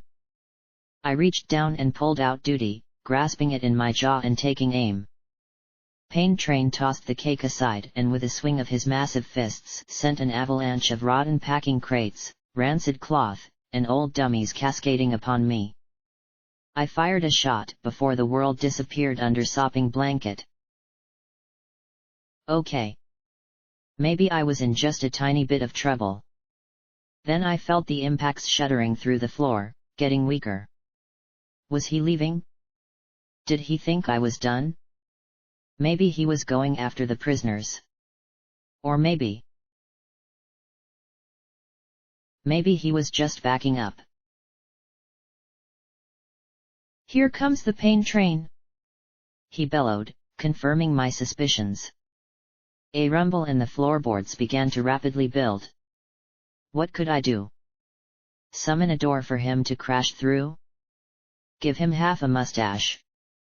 I struggled to get the anchoring layer of crap off me before I was hit by the pain train. I had to go. Now. Somewhere. Anywhere. And my horn gave a fizzle, then a flash, and everything went white. I flopped limply on my back on top of some junk, my horn coated in a layer of soot. A split second later the grey giant rammed into the wall 3 feet to my left with an impact that made the whole boutique shudder. He glared down at me with his horns embedded in the wall. Cheater! He muttered sullenly. Don't look at me! I didn't even know it was going to happen, I said as I pushed myself to my hooves. What the hell are you? I asked as I looked around for my weapons in all the mess. Pissed, he said, then smashed his fists against the wall in rapid punches that pulverized the material around his stuck horns. As he wrenched out and stood up, I grabbed the first thing I closed my hand on, anything I could use as a shield. I hefted a rusty mannequin, but it flew apart after one blow of his fist. I grabbed the lid off a crate, but his other fist blew it into rotten splinters. I really needed my sword, but I had no clue where it was. The next thing he hit was going to me at this rate. My fingers closed around something small, round, and heavy, and in desperation I brought it up to block his falling blow. The fist connected with the cake, and a horrible crunch filled the air. Yerg! Roared Pain Train as he reared back, clutching his wrist in agony. From the way one of his fingers was all crooked, I guessed he had finally found something as tough as he was. I didn't waste any time as I charged, swinging the heavy disc as hard as I could. He snorted, absorbed the blow with the forearm of his injured limb, and then grabbed my wrist with his free hand. A smile crossed his bovine features. My pupils shrank and my ears drooped. Uh-oh. My only saving grace was that the throw through the wall and into the front of the boutique missed anything structural. I rolled several times, aching as my EFS displayed all kinds of fascinating red marks telling me the injuries I was sustaining. I huffed as I pushed myself to my hooves on the spongy floor. I glanced at the door behind me. I could run. Save myself. Live to fight another day. Leave the 6 prisoners with this thing. To whatever horrible fate awaited them. Was I just putting my life at risk to save ponies who were already lost? Pain Train dropped into his crouch again, readying another load of hurt. I wiped blood from my nose and pushed myself to my hooves. He slowly grinned, gave another explosive blast from his nostrils, and then raced at me once again. This time I didn't just wait for the impact. I charged back. He released another roar as he lowered his horns to rip me to pieces. I leapt up, pointing all 4 of my hooves at a single point as I came down. Not at his head. No, I doubted that even with my mass I could get through that skull. My target was something else, the floor right in front of him. With a wooden crunch, the floor collapsed under me, and I was falling into the basement of the boutique. A second later, Pain Train plunged through as well. My landing was broken by a pile of rotten clothes and boxes that burst in a filthy mass beneath me. He created a giant splash that washed me into the water. Okay. Now what? Pain Train rose out of the flooded basement, trailing streamers of the foul grey water. I backed away, aching as he advanced. I had to stay on my hind legs, and even then the water sloshed around my chest. It was only waist deep on him. I moved to put a beam between us. He reached out with his hands, ignoring the broken finger, and grabbed the beam. With a pulpy crunch, he ripped it down and broke it in half with a massive flex of his arms. Oh shit! I dove under the water as he hurled the two halves where I had been standing a second before. I had to get away from whatever he was. Get some ground under me. Lead him away from the prisoners and to where Lakunai could offer some assistance. The enervation scream was even stronger down here. I couldn't hear the goddess or my friend. I tried to kick my way free when something seized my back leg. Look Mom, I'm a Pegasus. I flew across the flooded basement, crashing right through another beam and slamming into the far wall. I landed in a heap against the bricks and rusty metal equipment. Overhead, the floor was making all kinds of tortured noises, no surprise, as there was only one more wooden beam intact. Pain Train wasn't looking too good either, though. The gash between his eyes was bleeding worse than when I had hit him, and blood dripped from his injured hand. He wasn't resistant to enervation like I was, and he seemed to realize that he needed to end this quickly and get the hell out of here.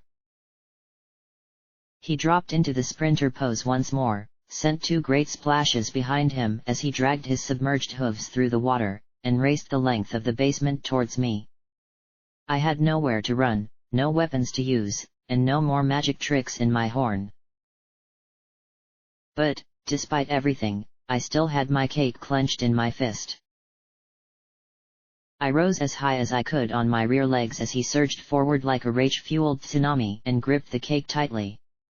I had only one chance at this. My eyes narrowed as I focused on my target, licked my lips. Wait for it. Then, twisting my body, I let the disc fly straight and true. Right into the remaining beam.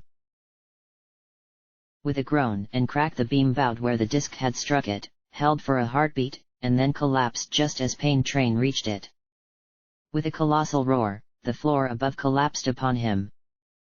He halted his charge and, with his good fist, blasted a hole right through it.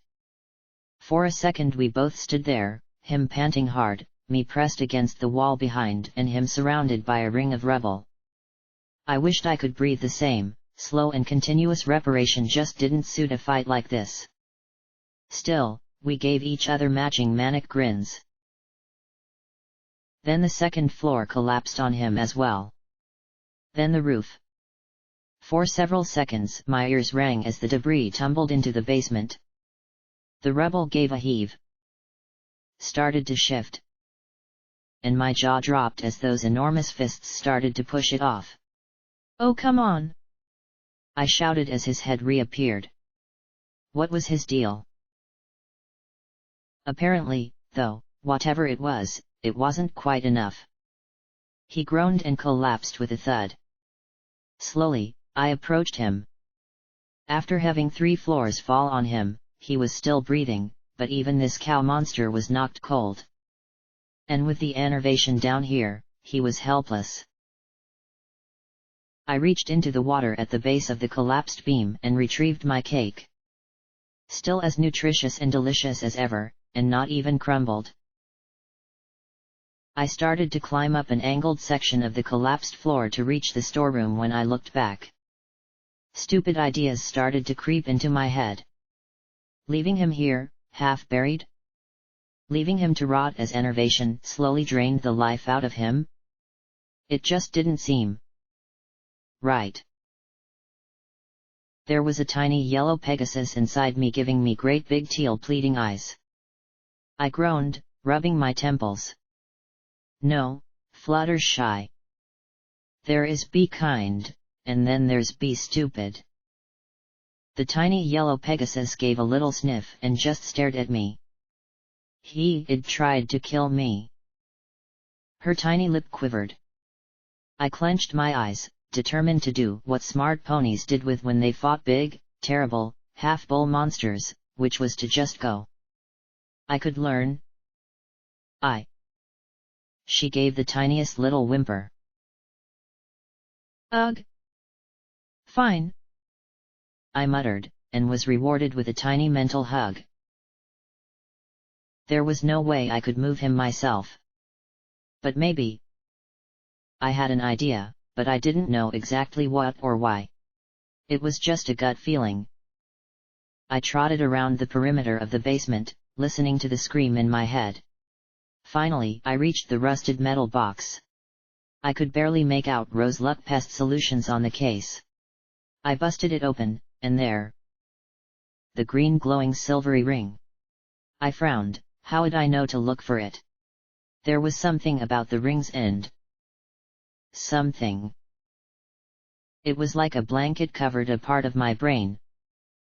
I had no idea what I was doing or why I thought it would help, but I scrambled up to the front door and threw the shiny metal ring as far as I could down the street. Instantly, the scream dropped to a whisper. I crept along the jagged edge, which was all that remained of the first floor, looking down at the creature surrounded by twisted pawn-equins and draped in rotten wood and cloth. That would have to do. If he cared to dig himself out, he could do so. I was battered from head to hoof, my horn a lead weight on my brow. I trotted into the back, where the scavengers watched me as warily as they had their captors. I found my sword in the remains of the back room, then vigilance, and the matching revolvers. Finally, I cut their bonds. Follow me east, and we'll get you. That was as far as I got before they scarpered. Not a word of thanks, but I couldn't blame them. I looked at some papers beside the captives. Contract of servitude, they were titled. I scanned the documents. Apparently signing this piece of paper meant that you were agreeing to spend the rest of your life working for the Society for the Betterment of Ponykind. I pursed my lips before tearing the papers in two and tossing them into the basement. I picked my way back to the entrance. So? All I need to do is heal enough and tell Lakunai that it wasn't any trouble, I said as I trotted out the front door. And bumped right into the chest of my purple friend. She slowly narrowed her eyes before taking in the hole in the roof, the missing floors, the flooded basement, and Pain Train half buried in rubble. I gave a sheepish little grin and spread my dinged forehooves wide as her gaze returned to me. Trouble? What trouble? No trouble here. My grin strained all levels of credulity before I gasped, Please don't tell Glory. Lakunai looked down at me, then slowly smiled.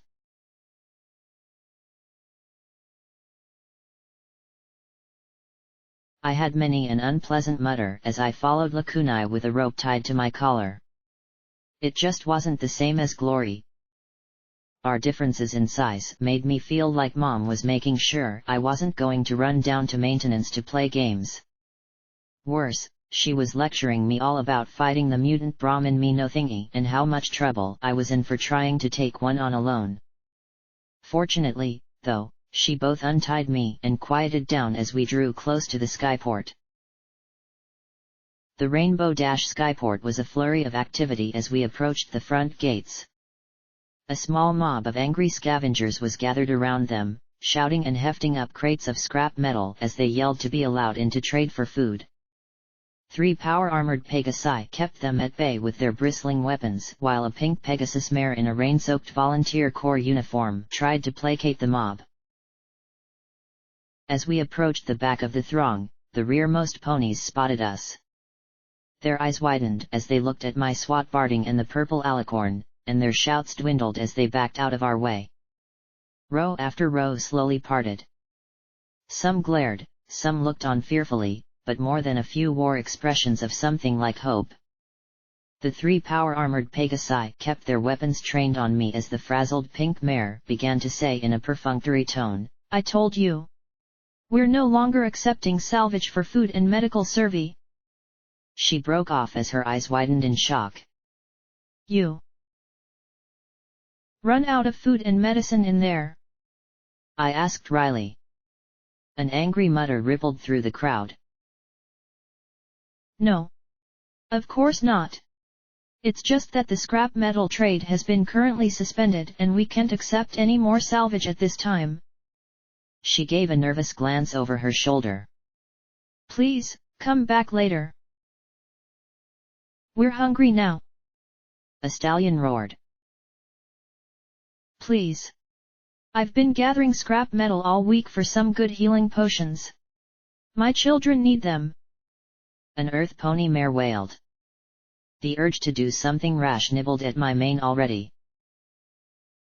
We can't accept any more scrap metal at this time. Please understand. The pink Pegasus begged. Perhaps, instead of trading, you might simply give them some supplies. Lakunai suggested. The pink Pegasus gulped. We don't want the local population to get dependent on donated food and medicine, she said lamely. You changed the deal on us. Challenged a stallion so loaded with junk metal that he resembled some strange hybrid of tortoise and pony. Look at it this way, I said to the pink mare. You can give them a small amount of food and medicine and explain that the deal is temporarily suspended till later, or you can have a mob that gets bigger and bigger with every passing minute. I looked at the rain pouring off the barrels of the power armor, then back at the mare. I don't doubt you would be able to handle things if they got violent, but not without a doozy of a death toll and a lot of lost goodwill. I looked the pink mare in the eyes. You came down here to help ponies. Not to kill them. No. She muttered, then sneezed. Finally she sighed. Okay. I'll tell them to release some food and supplies. They've got more than enough stockpiled to spare some. She looked at the crowd and then added, but please spread the word that trading is currently suspended temporarily and that the volunteer corps apologizes for this. That mollified the crowd a bit. I looked at her, waiting till she finished talking to one of the armored Pegasi who I assumed had some sort of radio. Thank you. I didn't want to come down here, the pink mare said in a low voice, sniffing. It's cold. And wet. Always wet, even with us trying to keep the rain off us. I think half the VC have caught all kinds of respiratory ailments. I just didn't want to be one of those ponies who stood by while others came down here. But thanks for helping me with that crowd. I never thought any pony would get worked up over a box of preserved food. For a lot of scavengers, a box of preserved food is the difference between life and death, I pointed out, then smiled. Now, if you don't mind, I need to go in there and have a talk with Lieutenant Windwhisper. You? She? You can't come in. She's busy. We're all busy, she said in a rush. I stared the pink mare right in the eye, watching her start to shake. I need to talk to her.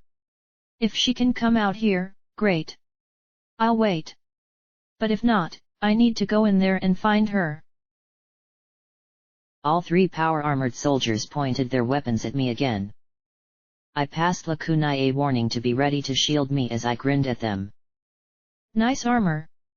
Nice guns, too, I said calmly as I looked at their wing covers.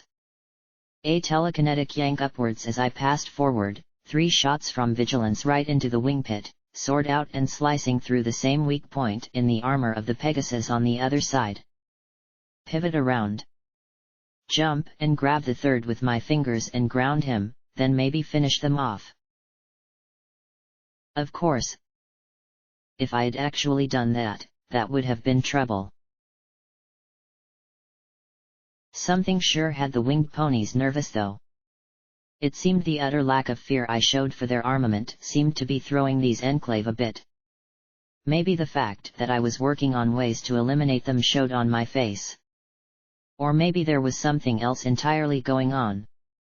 Or maybe it wasn't me at all and something else had their tail in knots. Or all of the above. Either way, the 3 seemed to be getting more and more alarmed by the second. Then the gate opened a crack, and a yellow Pegasus with a brilliant orange mane stepped out. Lightning Dancer wore her power armor but had her helmet hooked to her shoulder. Her grave blue eyes met mine. Let her in. But, ma'am, we're on high security for the visit. The pink mare protested. I know that. Orders from the lieutenant. Let her in. Every pony immediately stiffened and looked at each other, including me. Lightning Dancer huffed. Trust me, the sooner we talk to Blackjack, the sooner she leaves. Lightning Dancer said firmly and then added, or maybe you would like to tell her why you're questioning orders. You're going to have to surrender your weapons, the pink mare said after a second. That wasn't a problem. Between my fingers and our magic, we should be okay if something went bad. I passed the gear over to Lightning Dancer, and she put them into her armor's pockets. Once we were through the gate and out of hearing range, the yellow mare hissed in a tense voice, "You've got fucking perfect timing, Blackjack. Absolutely perfect." What's going on? I asked. The skyport had been fortified, but I didn't see armies of Enclave ready to take over the wasteland. There were only a few VC running around. The majority of the ponies I saw were in power armor and were working strange machines that were putting out even more cloud. No time. I need to get you out of sight. Then we can talk. Intelligence would molt if they knew I brought you in here. She muttered as she led us towards a side door of the terminal building. I held her shoulders with my fingers and asked a little more forcefully, "Lightning Dancer, what's going on?" The level of activity was concerning, but more so was the tension and atmosphere of fear. Every pony whose face I could see showed a level of anxiety even I couldn't create. She started to answer when her armor beeped.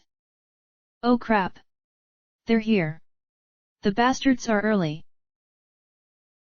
Whose? I started to say, when I heard a deep humming noise approaching. Something big was moving through the foggy air, something I couldn't even imagine. A powerful downdraft made the fog swirl wildly as something huge and black swept in over our heads and landed. I'd thought the vertibucks had been impressive, but the sight of this looming black weapon of destruction made them look like flimsy toys. It was as if the tank the Harbingers used had been shrunk down a little and then given the power to fly. Two more buzzed the fields, the rising fog barely hiding them. But that was nothing compared to what came next. From the skies came a cloud. Or at least that was the first impression one received. Then one caught the black plates. The armored bridge. The turrets. It was so impossibly large that the further details were lost to the gloom. I'd thought that the tanks had been impressive, but this? With a weapon like this, what stopped the Enclave from simply outright conquering the wastelands? What is that? I said as it descended to hover just above the ground next to the terminal, making the large open space look cramped. What's going on? A raptor. The Castellanus. Lightning Dancer said tensely. You need to get inside. If they find out that I breached security. She reached a door, swept a card through a reader, and pulled the door open. The hallway beyond was dark and cramped, with cables snaking along the walls. Lightning Dancer pushed us along into a room with a bank of 8 terminals showing different parts of the skyport. From the side of things, some sort of major meeting was underway. Lightning Dancer blocked the monitors with her body as she turned and faced us. Now, Blackjack, do you know where Dusk is? I felt a cold frisson run down my spine. She wasn't brought here. Brought here? You mean you know what happened to her? Lightning Dancer blurted. What happened? One night almost a week ago she was called out for a patrol and no pony came back. I can't find any official orders, which means it was an intelligence operation, but no pony is saying anything. I sighed. I encountered zebras and pegasi fighting in the north 5 days ago. They looked like they were investigating a zebra disease. There were 3 Navarro pegasi there, too. The Thunderhead pegasi were wiped out, but Dusk survived. I omitted who had done the wiping. Call me a coward, but right now, I needed answers too. To get them, I'd need to answer some of her questions first. I told the Navarro Pegasi to bring her here. What? Lightning Dancer gasped. I wasn't in any condition to bring her myself. They were. It was that or leave her to the remnant. I said in a rush. Well, they didn't bring her here, Lightning Dancer hissed softly through her teeth. Navarro? That explains it. She muttered darkly, then looked at me. The Grand Pegasus Enclave said that they had substantive evidence of crimes against the Enclave committed by Thunderhead. Intelligence has been in complete chaos. Half their units abroad have either been arrested or have turned completely. Navarro's got their own intelligence officers who've been wreaking havoc against us. I felt two responses to this news. One was a tiny bit of satisfaction that Lighthooves had finally been caught, and the other a growing, gnawing sensation of dread at what that might mean. While I had no problem with him getting punished for his part in creating a bioweapon, I didn't have any desire to see Glory's whole home suffer for it. Until I had seen that raptor, the worst I had imagined was Vertibucks. Now I was imagining enormous cloud machines of steel and vapor swirling through the skies. Such power, the goddess purred in my mind. With that, Red Eye wouldn't last a minute against me. Shut up, I thought furiously at her. You're a dirty surfacer too, remember? There's no way they'd work with you. Oh, you would be surprised how easily the ambitious can put aside a little hatred for more power, the goddess chuckled. I tried to steel my thoughts against her, in part because I feared she might be right, but also because Lightning Dancer was looking at me in bafflement. Sorry. Brain damage. You were saying. I was saying, where is Glory? Why isn't she with you? Did something happen to her too? The mayor said in worry. Sky Striker is here. He's been talking about finding her. She looked sharply at me. And you, for that matter. Something about bed champions. Oh, Celestia. That did it. I turned on my broadcaster, opened a channel to wherever, and shouted, Okay. Attention every pony. Security here. I am a dirty, lecherous, adulterous mule. I cheated on the best mare in the wasteland and am a bad pony. Happy.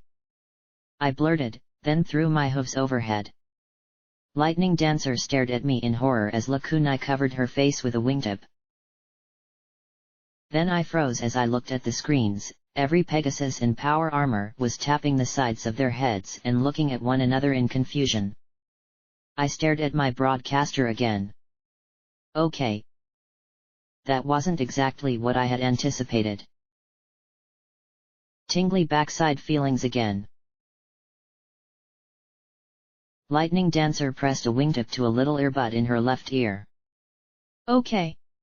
I'm getting orders to report in now. If they trace that transmission to this building, they'll tear this place apart looking for you. She said.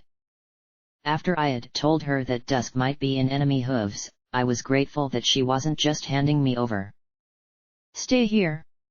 This is my post. I should be right back, okay? And please don't do anything else like what you just did. She trotted quickly from the dark room, leaving us together. Wait. My guns. And sword, and all the other weapons she had confiscated at the gates. I harumphed, took out the cake, and started munching. I looked at the rows of terminals and reached out a hoof, scowling at it passed right through. I looked at the buttons and tried to push with my magic. Surely that would work, right? Not so much. I groaned and batted at the machine with a hoof. Then Lakunai reached out and tapped a button with a wingtip. Do not let one Navarro soldier off that ship. This is still the Thunderhead no-flight zone. one mare told 4 soldiers in the center terminal monitor. Find that security breach. Check the hangars. I looked at the alicorn in surprise, and she smiled back at me. I am part Pegasus, after all. She tapped more keys with her wingtips, finally bringing up a conference room. There was a long table with 6 ponies around it, 3 on either side. Each side had a stallion, a mare, and another stallion. I recognized Sky Striker by the dashing old buck's eye patch. He sat next to 2 other Pegasi in dusky uniforms, a light-coated mare and a darker-coated stallion. From the fancy clothes and severe expressions on their faces, I expected them to be some kind of very important ponies. Opposite them were a matching trio, a darker stallion, almost black, who wore a smile that reached everything but his eyes, a pale older mare with a straight mane who looked far less amiable, and an ancient Pegasus stallion in power armor who seemed quite bored with the whole proceeding. I had hoped for more, but all these monitors were in monochrome. You for meeting with us on such short notice. I didn't expect you to come, honored counselor. The lighter mare said with a thin and slightly baffled smile to the armored elder. Oh, few folks did, the ancient stallion said with a wheezy cackle. A chance to go back to the ground. Get mud beneath my hooves again? Couldn't pass it up. He gave a toothless grin at Sky Striker. And once they throw honored in front of your name, you can do just about anything as long as it isn't important, Striker. The grim, one-eyed stallion grinned despite himself. Yeah. Then half want to use you as a figurehead and the other half want you to pop off. Some things never change. The light mare beside the honored counselor tried to hide her annoyance as the dark stallion on her other side just chuckled. With all due respect, this meeting is quite important, honored counselor Stargazer, she said as she glared across the table at her counterpart.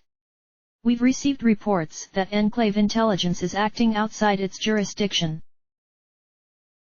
That is why you've arrested over half of my officers, General Storm Chaser. The dark stallion next to Counselor Stargazer rumbled. Over a report? A report? Who filed this report? What was their training background? How was it confirmed? Navarro has been working to establish our own intelligence corps. To supplement the efforts of Thunderhead, of course, Director Stratus. Some visionary members of your organization were properly thrilled to assist us. The dusky stallion next to the general said in calm, congenial tones. He oozed comfort and sincerity.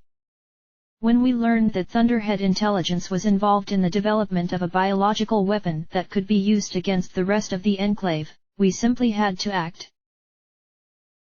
The director bared his teeth, not bothering to hide his contempt.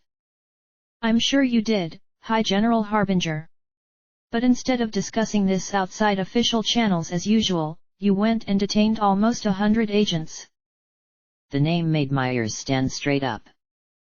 There was no way this could be a coincidence. And hadn't someone mentioned they were led by a Pegasus? I racked my brains, trying to remember, but set it aside as I spied on this little meeting. What was the origin of this report? We were initially alerted by the surfacer terrorist who goes by the name Security or the Security Mare. She encountered one of our patrols and tipped us off to the development of a biological weapon at Miramare Air Station. Naturally, we were concerned by this possibility and investigated. Imagine our surprise when we discovered, buried in the base's terminals, records of some of the actions of an operative light hooves. The accounts on the terminals were corroborated by pony remains infested with a prion contagion. The data pointed us to Yellow River, and once more we sent a team in.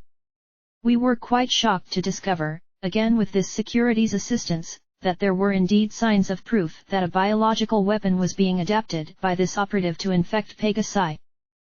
Harbinger purred with a growing smile. Tell me, what is Operative Lighthooves' real name? I cannot say at this time, Stratus muttered, earning a chuckle from Harbinger. You've been asked for the identity of this operative by the leader of the Enclave military on behalf of the Grand Pegasus Enclave High Council. That is not a request. General Chaser snapped. The ancient stallion sighed and rolled his eyes. Stop being a tiara, Stormy. Let him answer.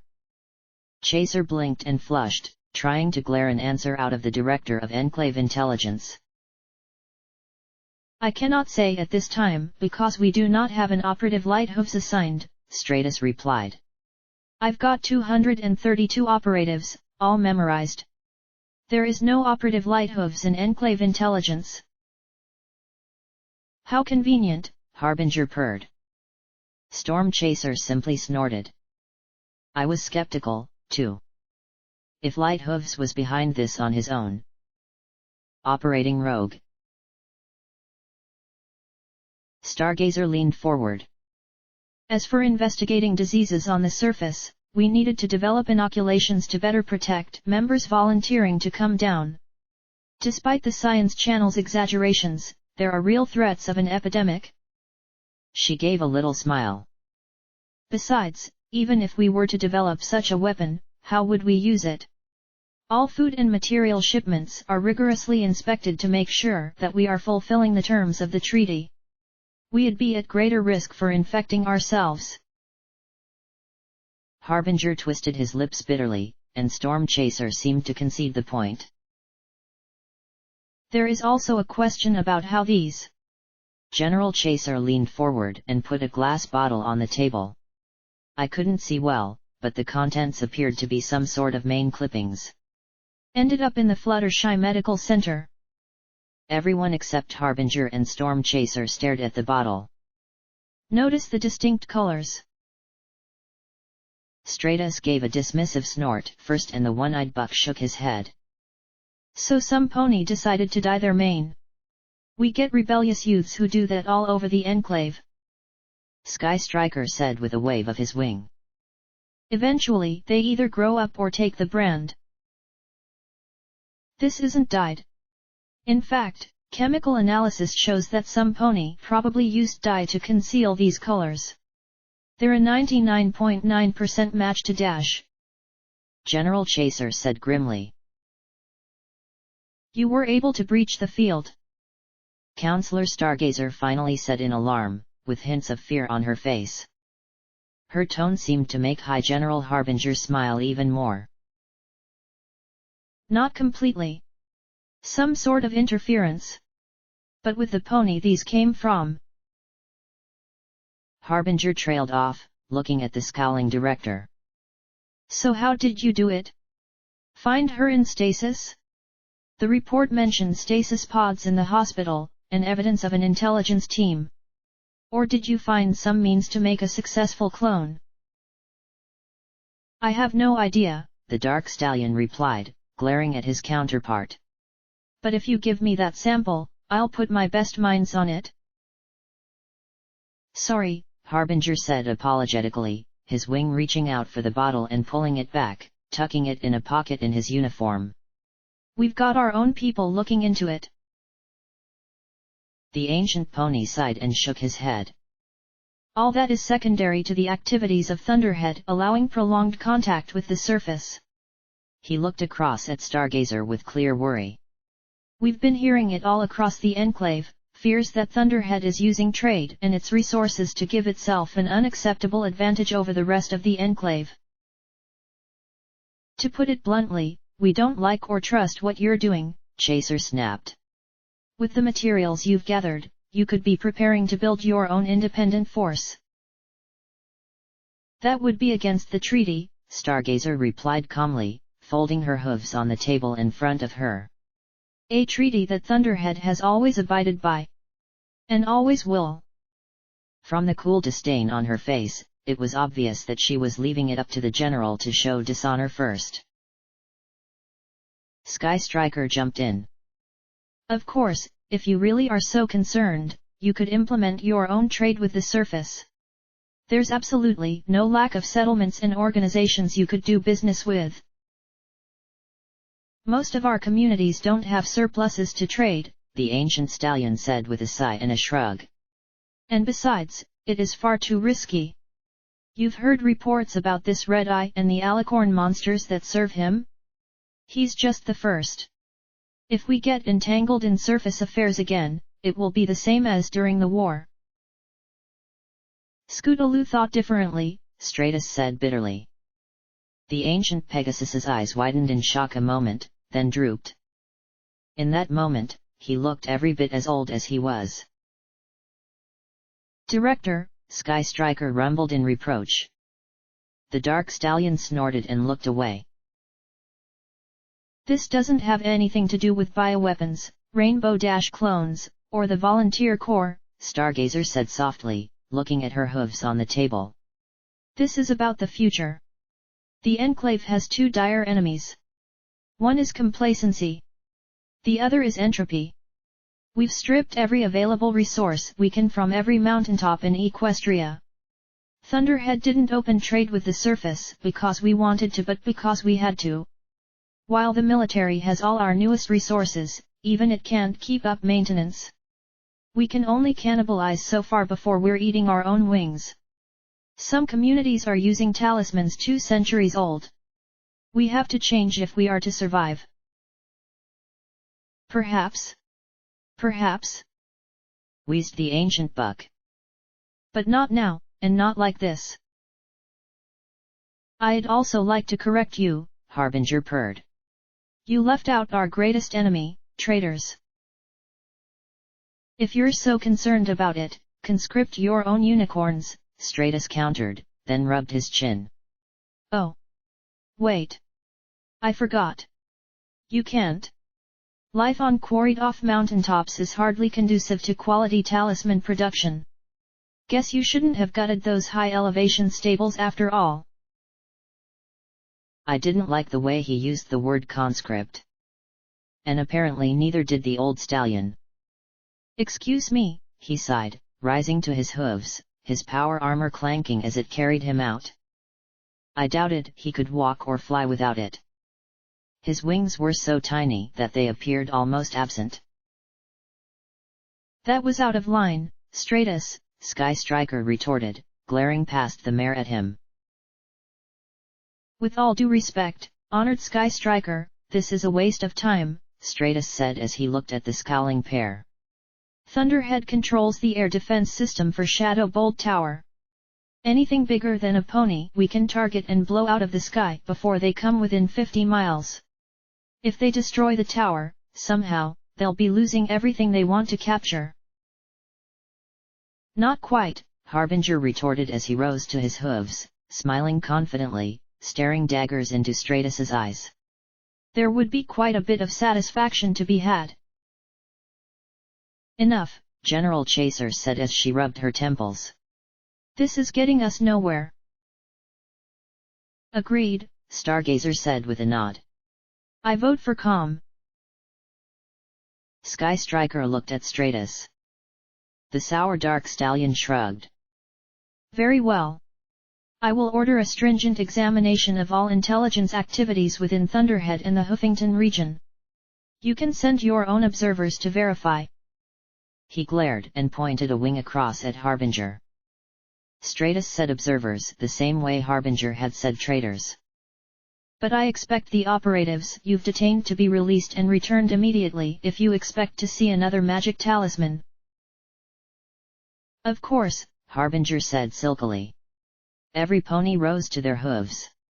But I do hope you take care, Director.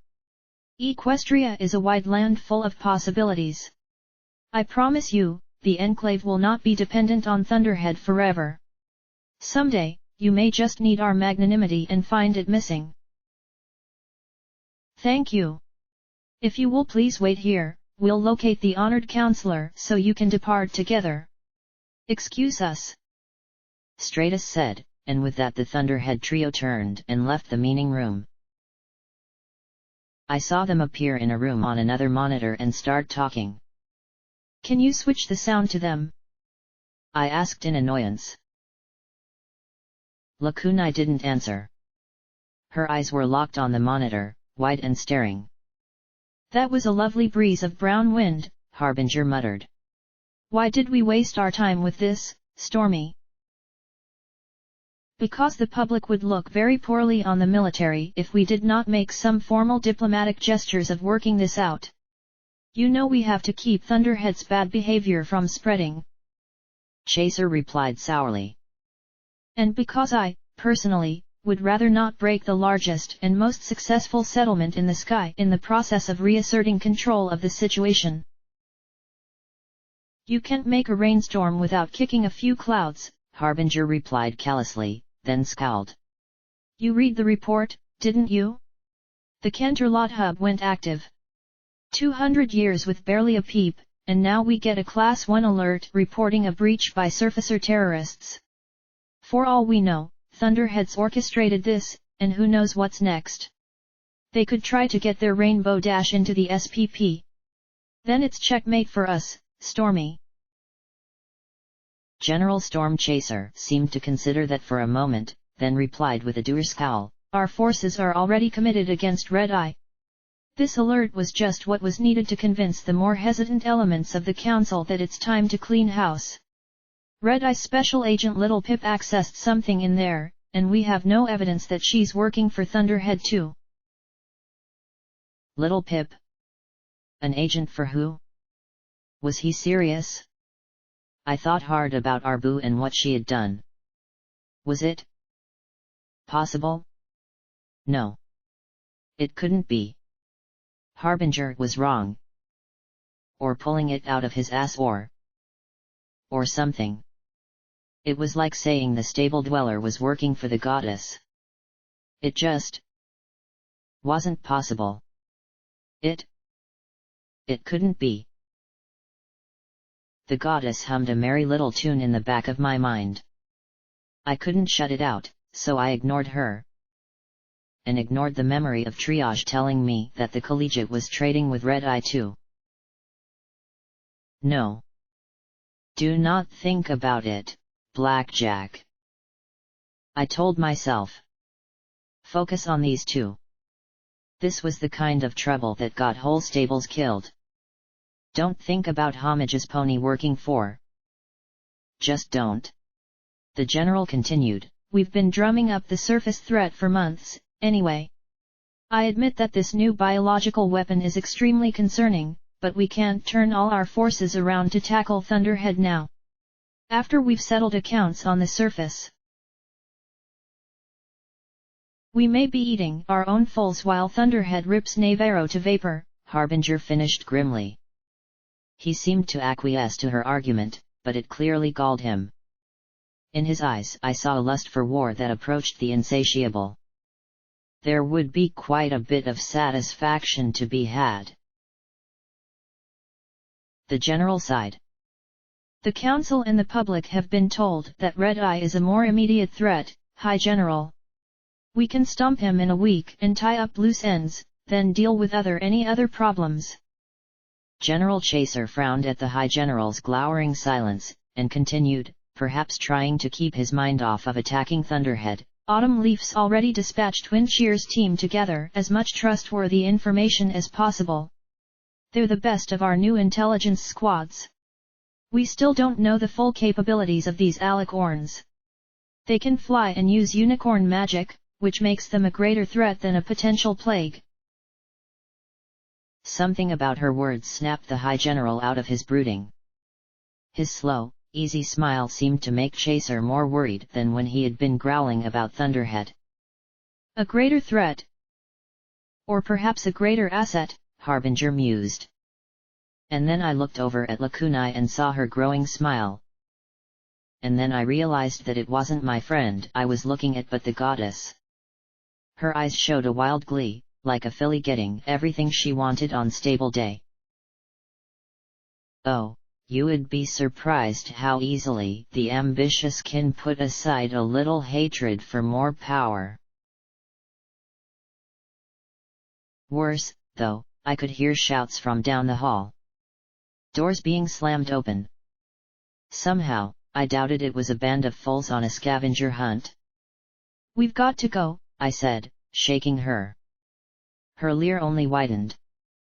I heard Harbinger making some sort of comments about possibilities, but I wasn't paying attention. I tried to think at Lakunai, but I felt distinctly cut out of the loop. It looked as if the goddess was canny enough to disconnect me from whatever Unity was deciding. Which meant that I was about to have company very soon. No guns. All I had were thumbs, a burned-out horn, and Glory's cakes. Lakunai! Wake up! I yelled as hooves thundered right outside the door. Damn it! I was about to get in trouble. The door was kicked open, and 2 power-armored Pegasi looked right at me for one stunned second. That was all I needed as I threw Glory's cake in a flat spin right into the mare's visor. The visor popped and splintered under the baked projectile's onslaught, and her 2 beam rifles fired high. The pony behind her cursed and tried to hover to bring his own beam weapons to bear. Couldn't have that. I popped out my fingers as I lunged and smashed them against the broken visor. Pegasi were like unicorns, close combat was not their forte. With one hand gripping her helmet and another on her chest, I heaved her up above me and kept her in the line of fire. Lakunai! I shouted as I heard the mare scream in terror and many more hooves approach. We have to get out of here! I felt eyelashes and tears against my fingers. A half-inch further and she'd be needing an eye patch. Crimson beams flashed as she fired in a blind panic, scouring the ceiling above me as she struck out with her hooves. The stallion had come up with an alternative measure of trying to push past the mare to get a clear shot at me. If it had been Steel Ranger armor, I'd have been toast, but the Enclave armor was light enough that I was able to shove her between the door gems and block him. I looked down at where Glory's cake had fallen and then back at Lakunai. Well, it worked for me. I kicked as hard as I could with a rear hoof, and the gnawed black disc flew through the air and struck my friend right in the back of the head. I winced. I'd really been aiming for her rump. Still, it snapped her out of that stare and made her frown at me, rubbing her head with her wing. Harbinger and the general were leaving the monitor anyway. I supposed that the goddess had seen everything she wanted to see. Then she noticed that I was wrestling with an Enclave soldier and trying to fend off another, and her eyes popped wide. She wasted no time in racing to my side, her horn flared brighter and brighter. I shoved the mare away just before the room flashed and dissolved around me.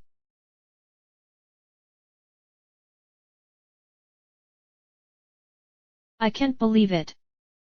I stormed as we trotted towards chapel. Vigilance. Sacrifice and duty. The magic sword of scary sharpness. All gone. I was disarmed. I was pissed.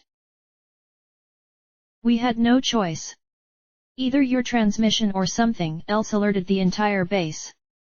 You would have killed them trying to escape or, more likely, they you. Lakunai said reasonably. I was in no mood for reasonable.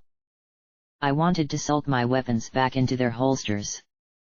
I munched on the cake that had fortunately been tangled in the alicorn's mane.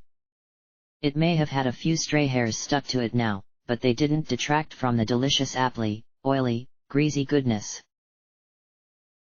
Nice as Glory's treat was, though, it didn't dull the sting of having my weapons stuck back at the base. Still, sulking about it wouldn't really help. I couldn't go back right this second and demand my stuff back, so, instead, I tried to put it behind me and focused on the next, and more troubling, item of annoyance. So, why'd the goddess take you over? She looked at me with a small frown, and I sighed. I saw it. She was gawking at that pair like it was a dream come true. What was she thinking? I asked as we walked along. Lakunai had teleported us a short way outside of Chapel, near Mississippi in alicorn teleportation terms. I took out some of my impotent rage on some unsuspecting puddles. I have no idea. I have no memory of it. Lakunai murmured. Since we had teleported away, the goddess had been annoyingly silent. I could almost feel her smugness in the back of my mind. I can't believe she did it, though, I said with an emphatic stomp in a puddle. She saw an opportunity and she took it, Lakunai replied casually. It's not the first time. Why aren't you mad? I asked in a huff, then looked up at her. She took you over. Completely. Again. How could it not bother her? It was like the seahorse. She was helpless to stop it. You make the mistake of thinking that I'm a person to be violated. I'm not. She has the power and took the opportunity. I imagine the enervation was excruciating for her. Lakunai replied laconically as she trotted along. It must have taken a significant part of her focus to achieve it. Despite what you may think, she is not sloppy or careless when she asserts herself. She closed her eyes a moment. I wanted to simultaneously hug and throttle her. Why couldn't she understand that she was a person to me? A person used by a monster. But are you okay? I asked in worry. Of course. She replied, so matter-of-factly that it gave me a heavy, well, not heart, blood circulation pump. Damn it, cyberponies needed some idioms of our own. The alicorn frowned a little as she went on. The sensation of so many minds and wills within me is overwhelming. So much in me wanting to return to its original owners. With just a little push, I think everything within me may have been returned to unity. I stared at her. You mean you almost died? I was never born in the first place. But I admit that it was close. She sighed and shook her head. It was so close. I couldn't tell if she had said it like she was glad or regretful of her survival. I didn't press. I had told her I wouldn't. Would that change her? So many memories coming at once. The thought of a goddess with humility and compassion thrilled me as much as the thought that it would take my friend away filled me with horror. Who can say? She winnowed them out once. Perhaps she would do so again. Lakunai replied with a sigh. It makes me so angry, what she does to you, I growled. Why? She asked with a small, sad smile. I'm not a person. I'm just a collection of memories. Any critical memories intrinsic to my own identity are gone. Isn't there anything left of who you used to be? I asked as I looked at her powerful purple body. There's a smell of who we used to be. All of us have a brain, of course, but it's as if it's asleep. Still, there's a smell of who we once were that simply doesn't go away on its own. Like daydreams you can't quite remember. She said quietly, before looking at me. That's for other alicorns, of course. Real alicorns. I'm no more an alicorn than I am a pony. I looked at her oddly. There was a wistfulness to her voice that hadn't been there before the goddess had set up shop. A regret that lingered in her eyes. I'm not one for introspection, but as we walked together, it struck me how alike all my friends were. We struggled so hard to understand our own identities.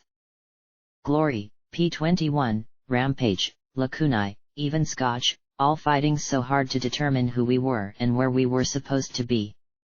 And I was filled with an overwhelming urge to laugh at the ridiculousness of it all. What luxury! What indulgence! Most ponies in the wasteland were happy just trying to survive to next week, and here were the 6 of us staggering through existential crises. Lakunai met my eye, and I guessed she read my thoughts. That did it, and I couldn't help but actually start laughing. It wasn't funny really, but it was laugh or cry, and really, I was sick of crying. To my surprise and delight, she laughed with me. There was something both reassuring and unsettling about hearing it from her. You're a real pony, Lakunai. Just like Rampage. Just like all of us. You'll see. We must have looked quite a sight to the half-dozen fillies and colts manning the machine guns at the entrance to town, the pair of us laughing side by side at the ridiculousness of it all and me lacking all my armament. If so, we weren't any less a sight than Chapel itself. Scotch Tape stood with her rolls of paper on a stack of beams and planks outside the post office. She waved a hoof, giving directions to not just most of the crusaders but to the adults as well. The tumbled-down scaffolds and rickety structures were gone, and Scotch Tape was directing 3 different teams at work. One was out carefully moving mines away from the edge of the cobbled-together wall while another was disassembling it. A third was building some kind of small, long building downhill from the post office. Charity watched from the post office door with a wistful and envious look on her face. I suppose it had to sting to see every pony working together under an outsider. Then she glanced at me, flushed, and pointedly rolled her eyes before stepping back inside. I started towards the post office but heard 2 voices speaking in low voices. But are you feeling any better, Rampage? P21 said from behind a stack of beams. I froze, then developed a little smirk and carefully peeked around the corner. Hidden between the wood and the stockade wall were my 2 friends facing one another. The striped filly leaned against the wooden wall with a sigh while P21 looked on with an expression of mild concern. I don't know. Yes. No. Maybe. The filly sighed softly. Seeing what Shajah did makes me feel different. I don't know if different counts as better or not. It's like I actually know something about her. Really know? Rather than just having vague feelings about her. Blackjack says she's going to prove you're a real pony, P21 said. Blackjack's an idiot. You know that. Rampage said with a smile and a roll of her pink eyes. Sometimes I think she'd try to help a corpse take a walk. I flushed a little, frowning as I listened on their conversation. I wonder why I continue to follow her around. Is there some soul inside me that makes me want to stick near her? She rubbed her face. I don't even know which part of me is thinking right now. The doctor? Shajah? P21 shook his head. Try not to think of that right now. I could have kissed him, friendly-like, as he kept her from dwelling on her problem and pressed. I thought you stayed because you admired her. Rampage gave a little sigh, then nodded. I still do. A little. But it's not the same, P. I used to think she was good. Now I don't know if she's good or just delusional. And she's trying to help me and you and every pony and... Doesn't she get it? You can't help some things. Some ponies are just broken. Some ponies aren't meant to be helped. P21 nodded sympathetically. So do you still want to leave, then? What? I scuffed my hoof as I tried to lean closer to the stack of wood and barely drew back before either of them heard me. Rampage didn't answer right away. I don't know. Maybe. I just want everything to end. No more crazy. No more questions. No more wondering who I am. Doesn't Blackjack get that? Can't she? Can't she just honor my request? She had folly. She could have ended me, but she didn't. I doubt she ever could. Rampage muttered, and then laughed. But if I did leave, where would I go? Back to the Reapers? Beating up gangers for sport, taking over once Big Daddy dies? There's no future there. You could stay here, he suggested. Not with the angel in me. And she is in me. Even as a filly. When Sonata was crying over Medley, I wanted her to stop. Wanted to stop her. If we had been alone. Rampage sighed and sniffed. No, I can't stay here. Reapers are a dead end. I don't know anywhere to go. Maybe I should just go to that well in the manor and throw myself in. Pop some grenades and bury myself. Be done with it. It's an awfully deep well. Blackjack would dig you out. You know she would. P21 said evenly. Rampage gave a hiccuping little laugh. Yeah, she would. Idiot. Wonderful idiot. She sighed softly. And you? Have you decided what you're going to do? I don't know. I have to admit, a part of me really wants to stay here. Try to make this father thing work. Try for a little. I don't know. Happiness. P21 laughed softly. Yeah, but what would happen to Blackjack without us? She'd probably trip, blow up half of the hoof. Rampage laughed.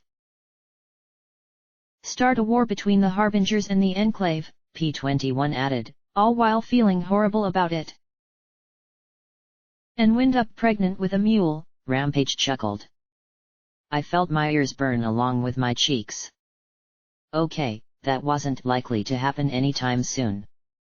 Really, did all my friends talk about me like this when I wasn't around? The pair laughed, and I fought the urge to trot out there. Finally Rampage sighed. You're going with her. And so are you, P21 said in a more solemn voice. She's security, and we're her friends. That's why. She's the mare who tries, and we're the ponies who catch her when she fails. He sighed again and then chuckled. I wonder if Twilight Sparkle's friends were ever as aggravated with her as we are with her great-great-great oh so greedy great-great-granddaughter. What? A jolt lanced through me as if I'd be struck by lightning again. I felt numb and prickly all at once. I'm pretty sure they must have been. I think Twist would know. Rampage sighed. Are you going to tell her soon? About Tenpony? Tell me what about Tenpony? I had failed the stupid test, so what were they talking about? I fought the urge to trot out there and shake my so-called friends till their hoofs rattled. Maybe. I promised Homage I would as soon as we thought she could handle it. I have her memory orb and everything. I just don't know if she's ready for it. We promised to wait till she was stable. P21 let out his breath slowly between his teeth before looking back at her. Do you think she'll be better in a few more days? She's out with Lakunai now. If she comes back without an emotional meltdown. Maybe. The stallion mused, then sighed again. I don't even know how to tell her. Hey, Blackjack, we've been lying to you since you came back. Hope you don't mind. She's got no right to be upset. Not after modifying Scotch's memories and telling you she'd lie to me just to make me feel better. Rampage told him. That balked me a little. I had thought it had been okay to lie to my friends for their own good, and now my friends had done the same to me. It hurt, but it also stole some of my anger away. I know, P21 said solemnly. There was a long pause. I think she is better now. Better enough that she's not running off with Little Pip in the tunnels under the tower, anyway. Better than moping on a mattress or racing after whatever damned thing distracts her. She still keeps pushing herself to the breaking point over everything, though. Medley. Hightower. When will she say enough is enough and stop? Never, Rampage said. And you love her for it. Please. She's a penis short for me. He grumbled. You do, Rampage teased. I peeked and saw the filly's sly little smile. I love her name, he muttered. Not Blackjack. Her real name. I love how she seems like she can do anything. At least till she can't. I like how she keeps trying to do good, no matter how bad it hurts. He sighed long and low. But loving her? You would have to get me pretty drunk to pull that one off. I heard the pair laugh. It was surprising to hear how easy it sounded when I wasn't around. Had my friends been sneaking around me since I had come back as a cyber pony? They must have been. Running off and getting drunk on 1.5 gallons of whiskey. Flying back on a herd of alicorns with a strange pony I'd only just met. On one hoof, yeah, it was funny. Glorious even. But on the other. Yeah. I could see how badly I had scared them like that. My friends had kept secrets from me to protect me. Rampage had been right, Scotch tape too. Not knowing sucked. Even if it had been with the best of intentions. I backed away from the stack as they kept talking. My friends were sticking with me, even if they doubted me some, they weren't going to leave me.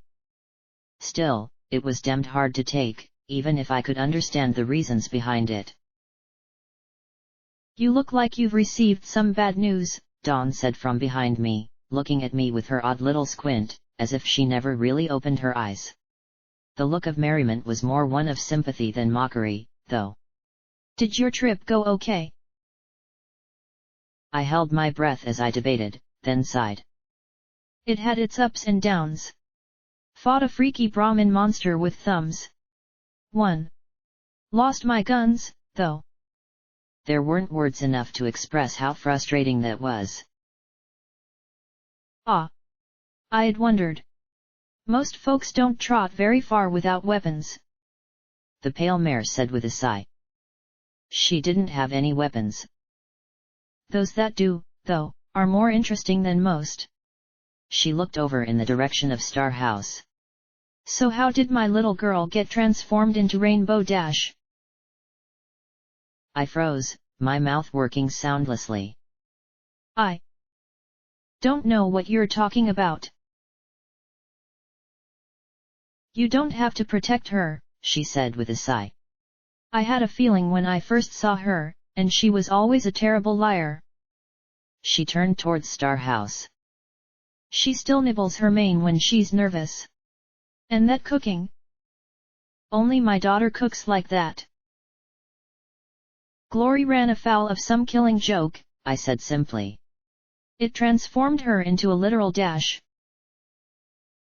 I see, Dawn murmured. Yes, I suppose that would do it. Something to alienate her further from her family and people. She looked at me with her eyes closed. I've run into it myself once or twice. Insidious weed. The ever-free forest is just rife with it. I supposed that might explain the whole weird closed-eye seeing thing. I just hope it doesn't stop her from doing whatever she wants to do. And now that I thought about it, I wasn't entirely sure what that was anymore. She's terrified that the Enclave will spot her. She's right to be. If she's become a complete copy of Rainbow Dash, she may be able to access the SPP. Dawn said, then glanced at me. A pre-war superweapon. One built so that only a select few ponies could use it. Think. Imagine being able to throw tornadoes and hurricanes at your enemies, and you'll get the right idea. Weather control on an enormous scale. I thought of the raptor and shuddered. Until today, I didn't really understand what enormous really meant. Dawn continued with a brighter smile, I doubt it will keep her from doing what she believes in. She once almost flew down to the surface when she was just a filly, with plans to give her boxed lunch to the first pony she came across. Stryker barely caught her before she was zapped by a lightning rod. She sighed and shook her head. I can only assume she's still mad at me for leaving. I thought about keeping up the pretense, but hearing P21 and Rampage talk prompted me to be a little more honest, and I finally let out a sigh. I'd say she is, a little. Mostly, she's confused. She's wondering where you've been. I paused, then asked softly, Where have you been?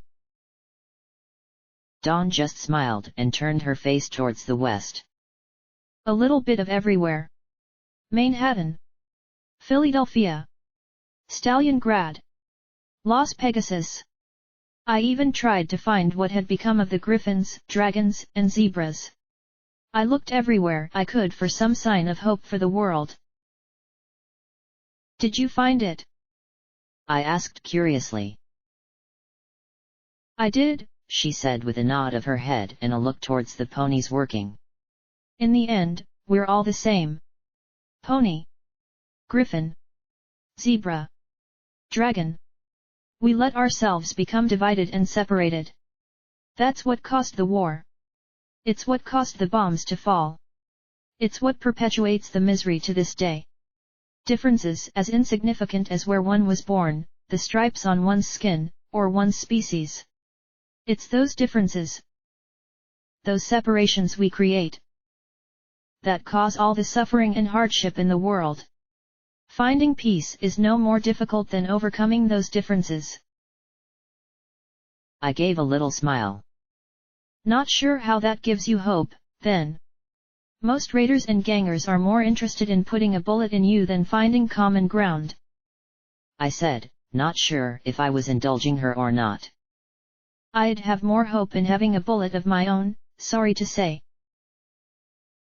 Her smile turned sad. At least you're sorry. Most folks aren't. Yet, doesn't that ganger desire the same things as their victims? Happiness? Health? Security? Joy? Yes, their expression is terrible, but their desires are all too common. She looked towards the core. If you scrape away all that pain and angst, what they want is what anyone wants, happiness and cooperation. I sighed, shaking my head. Yeah. I guess I can understand that. I didn't necessarily believe it, but it was a nice sentiment. Nice to see Chapel moving ahead, I commented with a change of subject as we trotted in the direction of charities. Oh yes. If people work together, they can accomplish amazing things. Your young Philly friend there is quite in her element. They're putting up that building in almost record time. I must say I'm impressed. Yet, something about the way she said it was almost sad. Chapel's had a hard time lately. They were attacked. The church was destroyed, and one of the ponies who ran the settlement died. They're picking themselves back up again. I said as I watched Scotch tape giving directions on the odd, long house they were building. I wanted to ask what it was for, but there was no way to approach her at the moment. The filly was in full manager mode. Just like you, Blackjack, she said with an amused smile. But again, something was a little off. Despite her carefree, closed-eyes expression, something about her seemed off. Was she feeling guilty about her daughter? Hopefully better than me, I replied. I sighed, rolled my eyes a little, and changed the subject. So does Glory know that you know? I suspect not, and I'm not sure if I should tell her or try to spare her feelings. Talking about it only makes things more awkward. Her closed eyes turned back up towards Star House high on the hill. Hopefully tonight. That P-21 fellow said he was going to cook something special. She gave a little shudder. Thank the sun for that. Glory always had her father's skills in the kitchen. What are you talking about? I asked in bewilderment. She's a great cook. I mean, she made this. I said as I nibbled on the half-chewed cake. Dawn just looked at me blankly with her odd squint, then smiled and said gaily, "Ah, love." I huffed, bit off a corner, and chewed thoughtfully. My recent encounter with being protected from the truth had left a sour taste in my mouth. I think you can tell her. Just be ready for tears. And make sure she can't throw you into any walls. She's been through a lot of stress recently. Mostly due to me. Oh dear.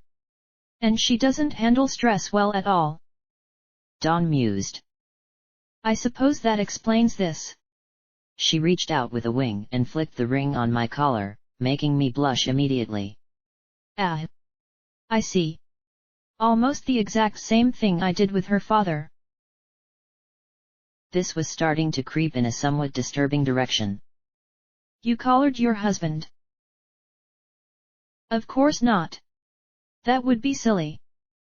Dawn just laughed as she took to the air. I married him. I watched her fly towards the house and sighed, shaking my head with a smile. Pegasi weren't quite as strange as zebras and griffins, but they were definitely on the list. An empty tin can bounced off the back of my head. I looked over at the grinning Scotch tape, who pointed her hoof towards me, then grinned and pointed at the structure they were building. Hey, Blackjack! Glad you're back. We need your cyber-fingered funky zebra walking help here. Well, that was the magic word, right? Help.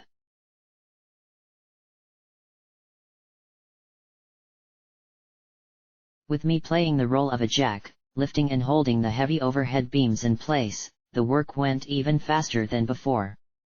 The young ponies worked in teams of 3 and 4 to carry the materials over. I held things in place. The adults banged them together, Lakunai and my magic helping to hammer the higher places. Once the building was up and enclosed, 4 large open-topped barrels were placed up high along the back of the building. Pipes had been punched through the bases and sealed with wonderglue and duct tape. I wondered if that'd actually work in the long term. It wasn't until I saw what came next that I realized what we were making. Toilets. 5 fine porcelain thrones from the manor itself. They were set in place by Scotch tape herself. Lakunai used her magic to ferry over a barrel filled with river water and poured to fill each of the opened barrels. Then Scotch tape shooed us all out. Go. Get. Out. I gotta test it. She said as she pushed every pony out. For a moment, every pony just looked at each other in confusion. Then came a sound of passing gas and a tinkle, and looks passed from one pony to the next. Finally a pregnant pause, and then a sound of a flushing toilet filled the air. The assembled ponies let out a cheer as Scotch tape emerged, blushing faintly. The olive filly nodded once with clear relief. No more ditches. Of course, the luxury of having a working toilet was more than most of the assembled ponies could handle, and they quickly availed themselves of the facilities. Scotch tape just sighed, watching them enter and leave with clear relief. Now the greater challenge, getting the fillies and colts to keep it clean. It was then that I noticed something else was new besides the bathroom.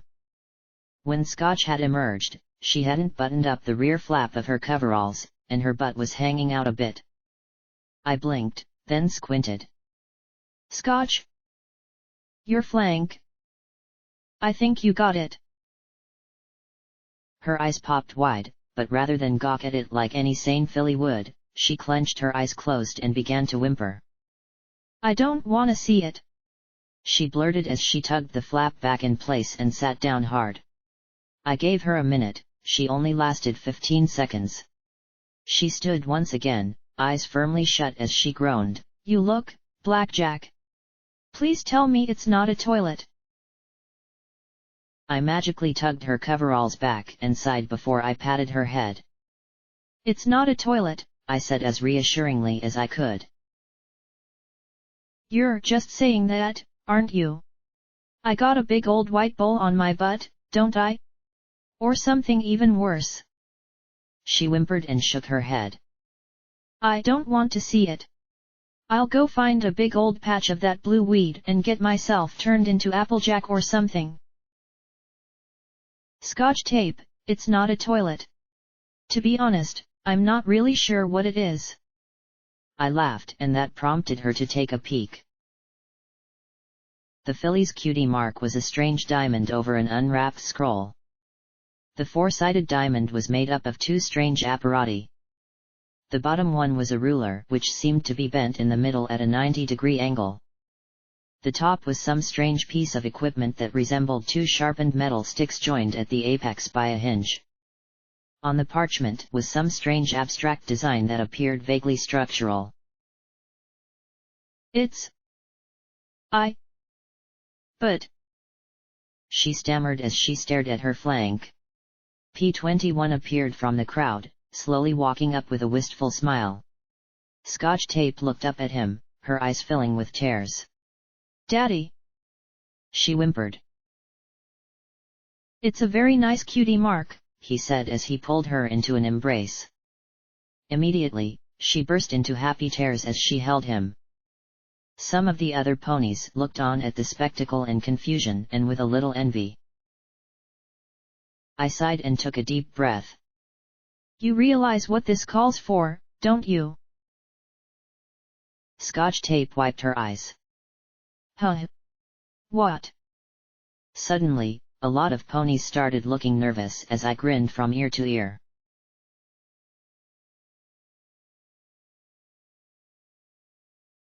It wasn't anything like a stable 99 cutie mark party.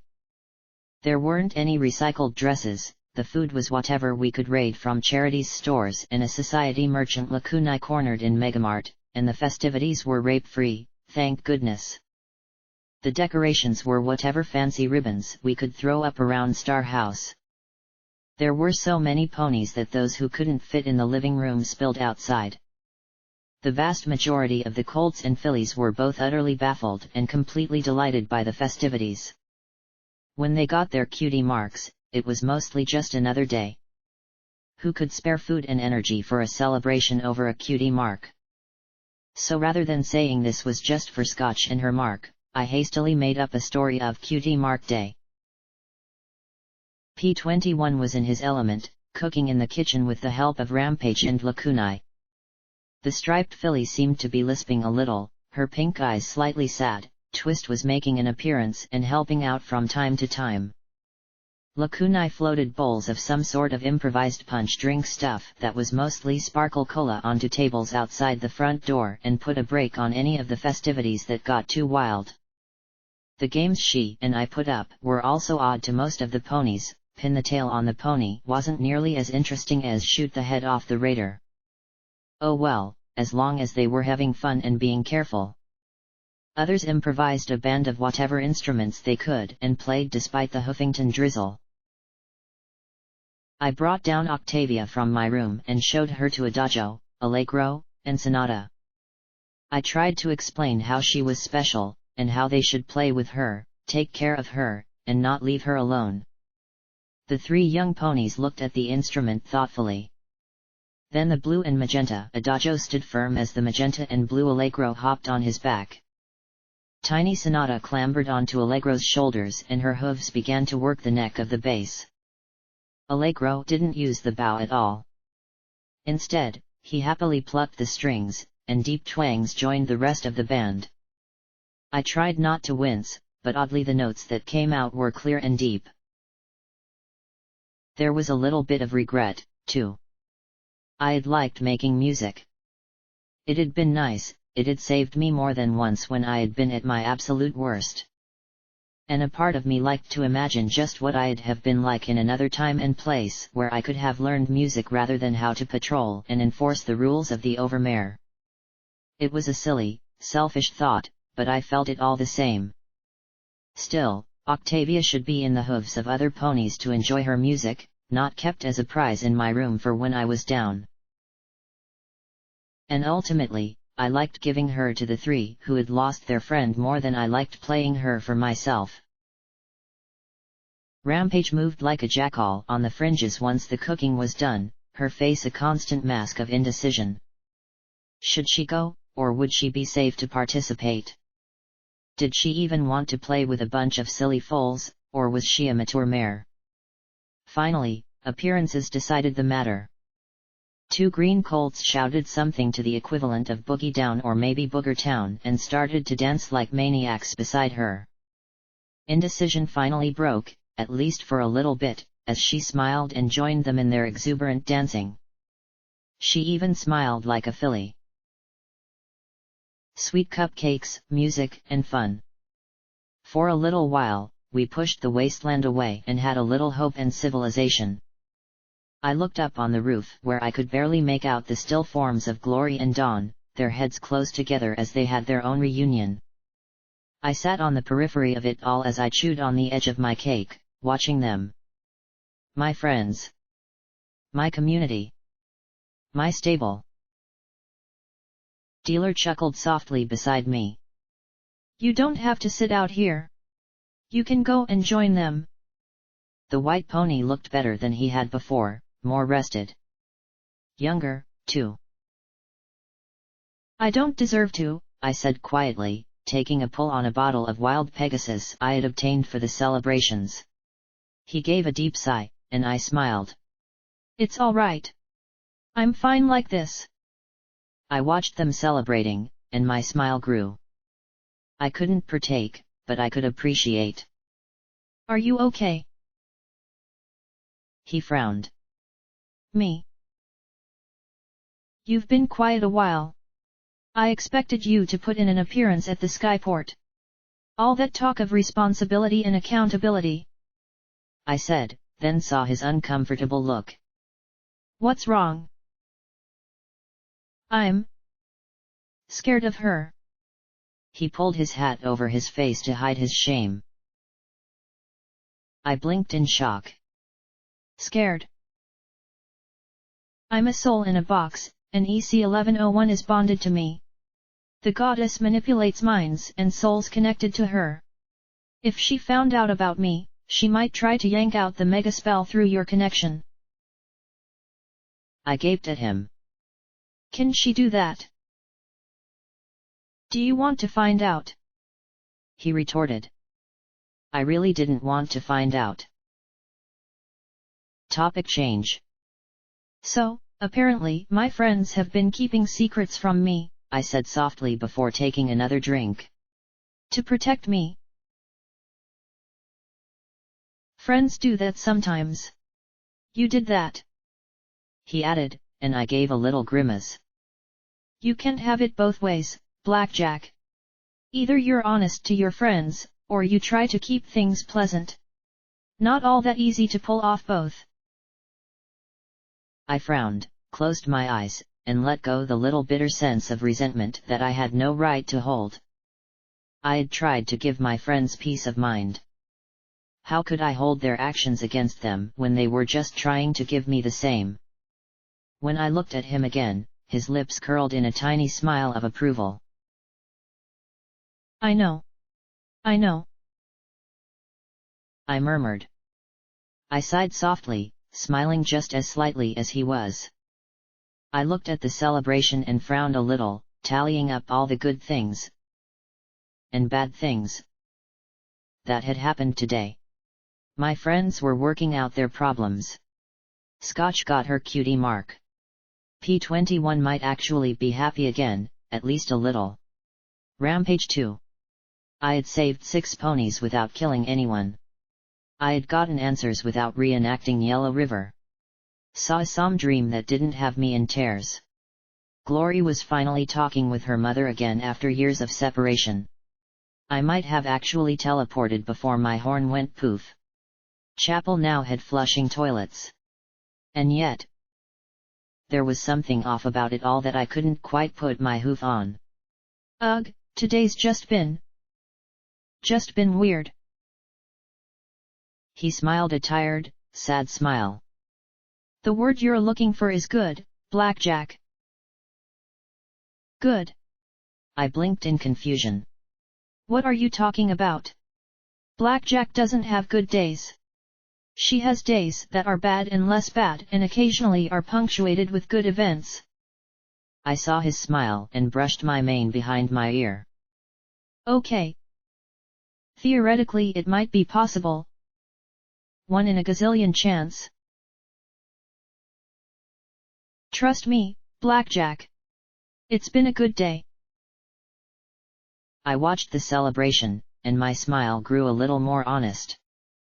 Not the expression I usually wore when I was in the calm between disasters and breakdowns.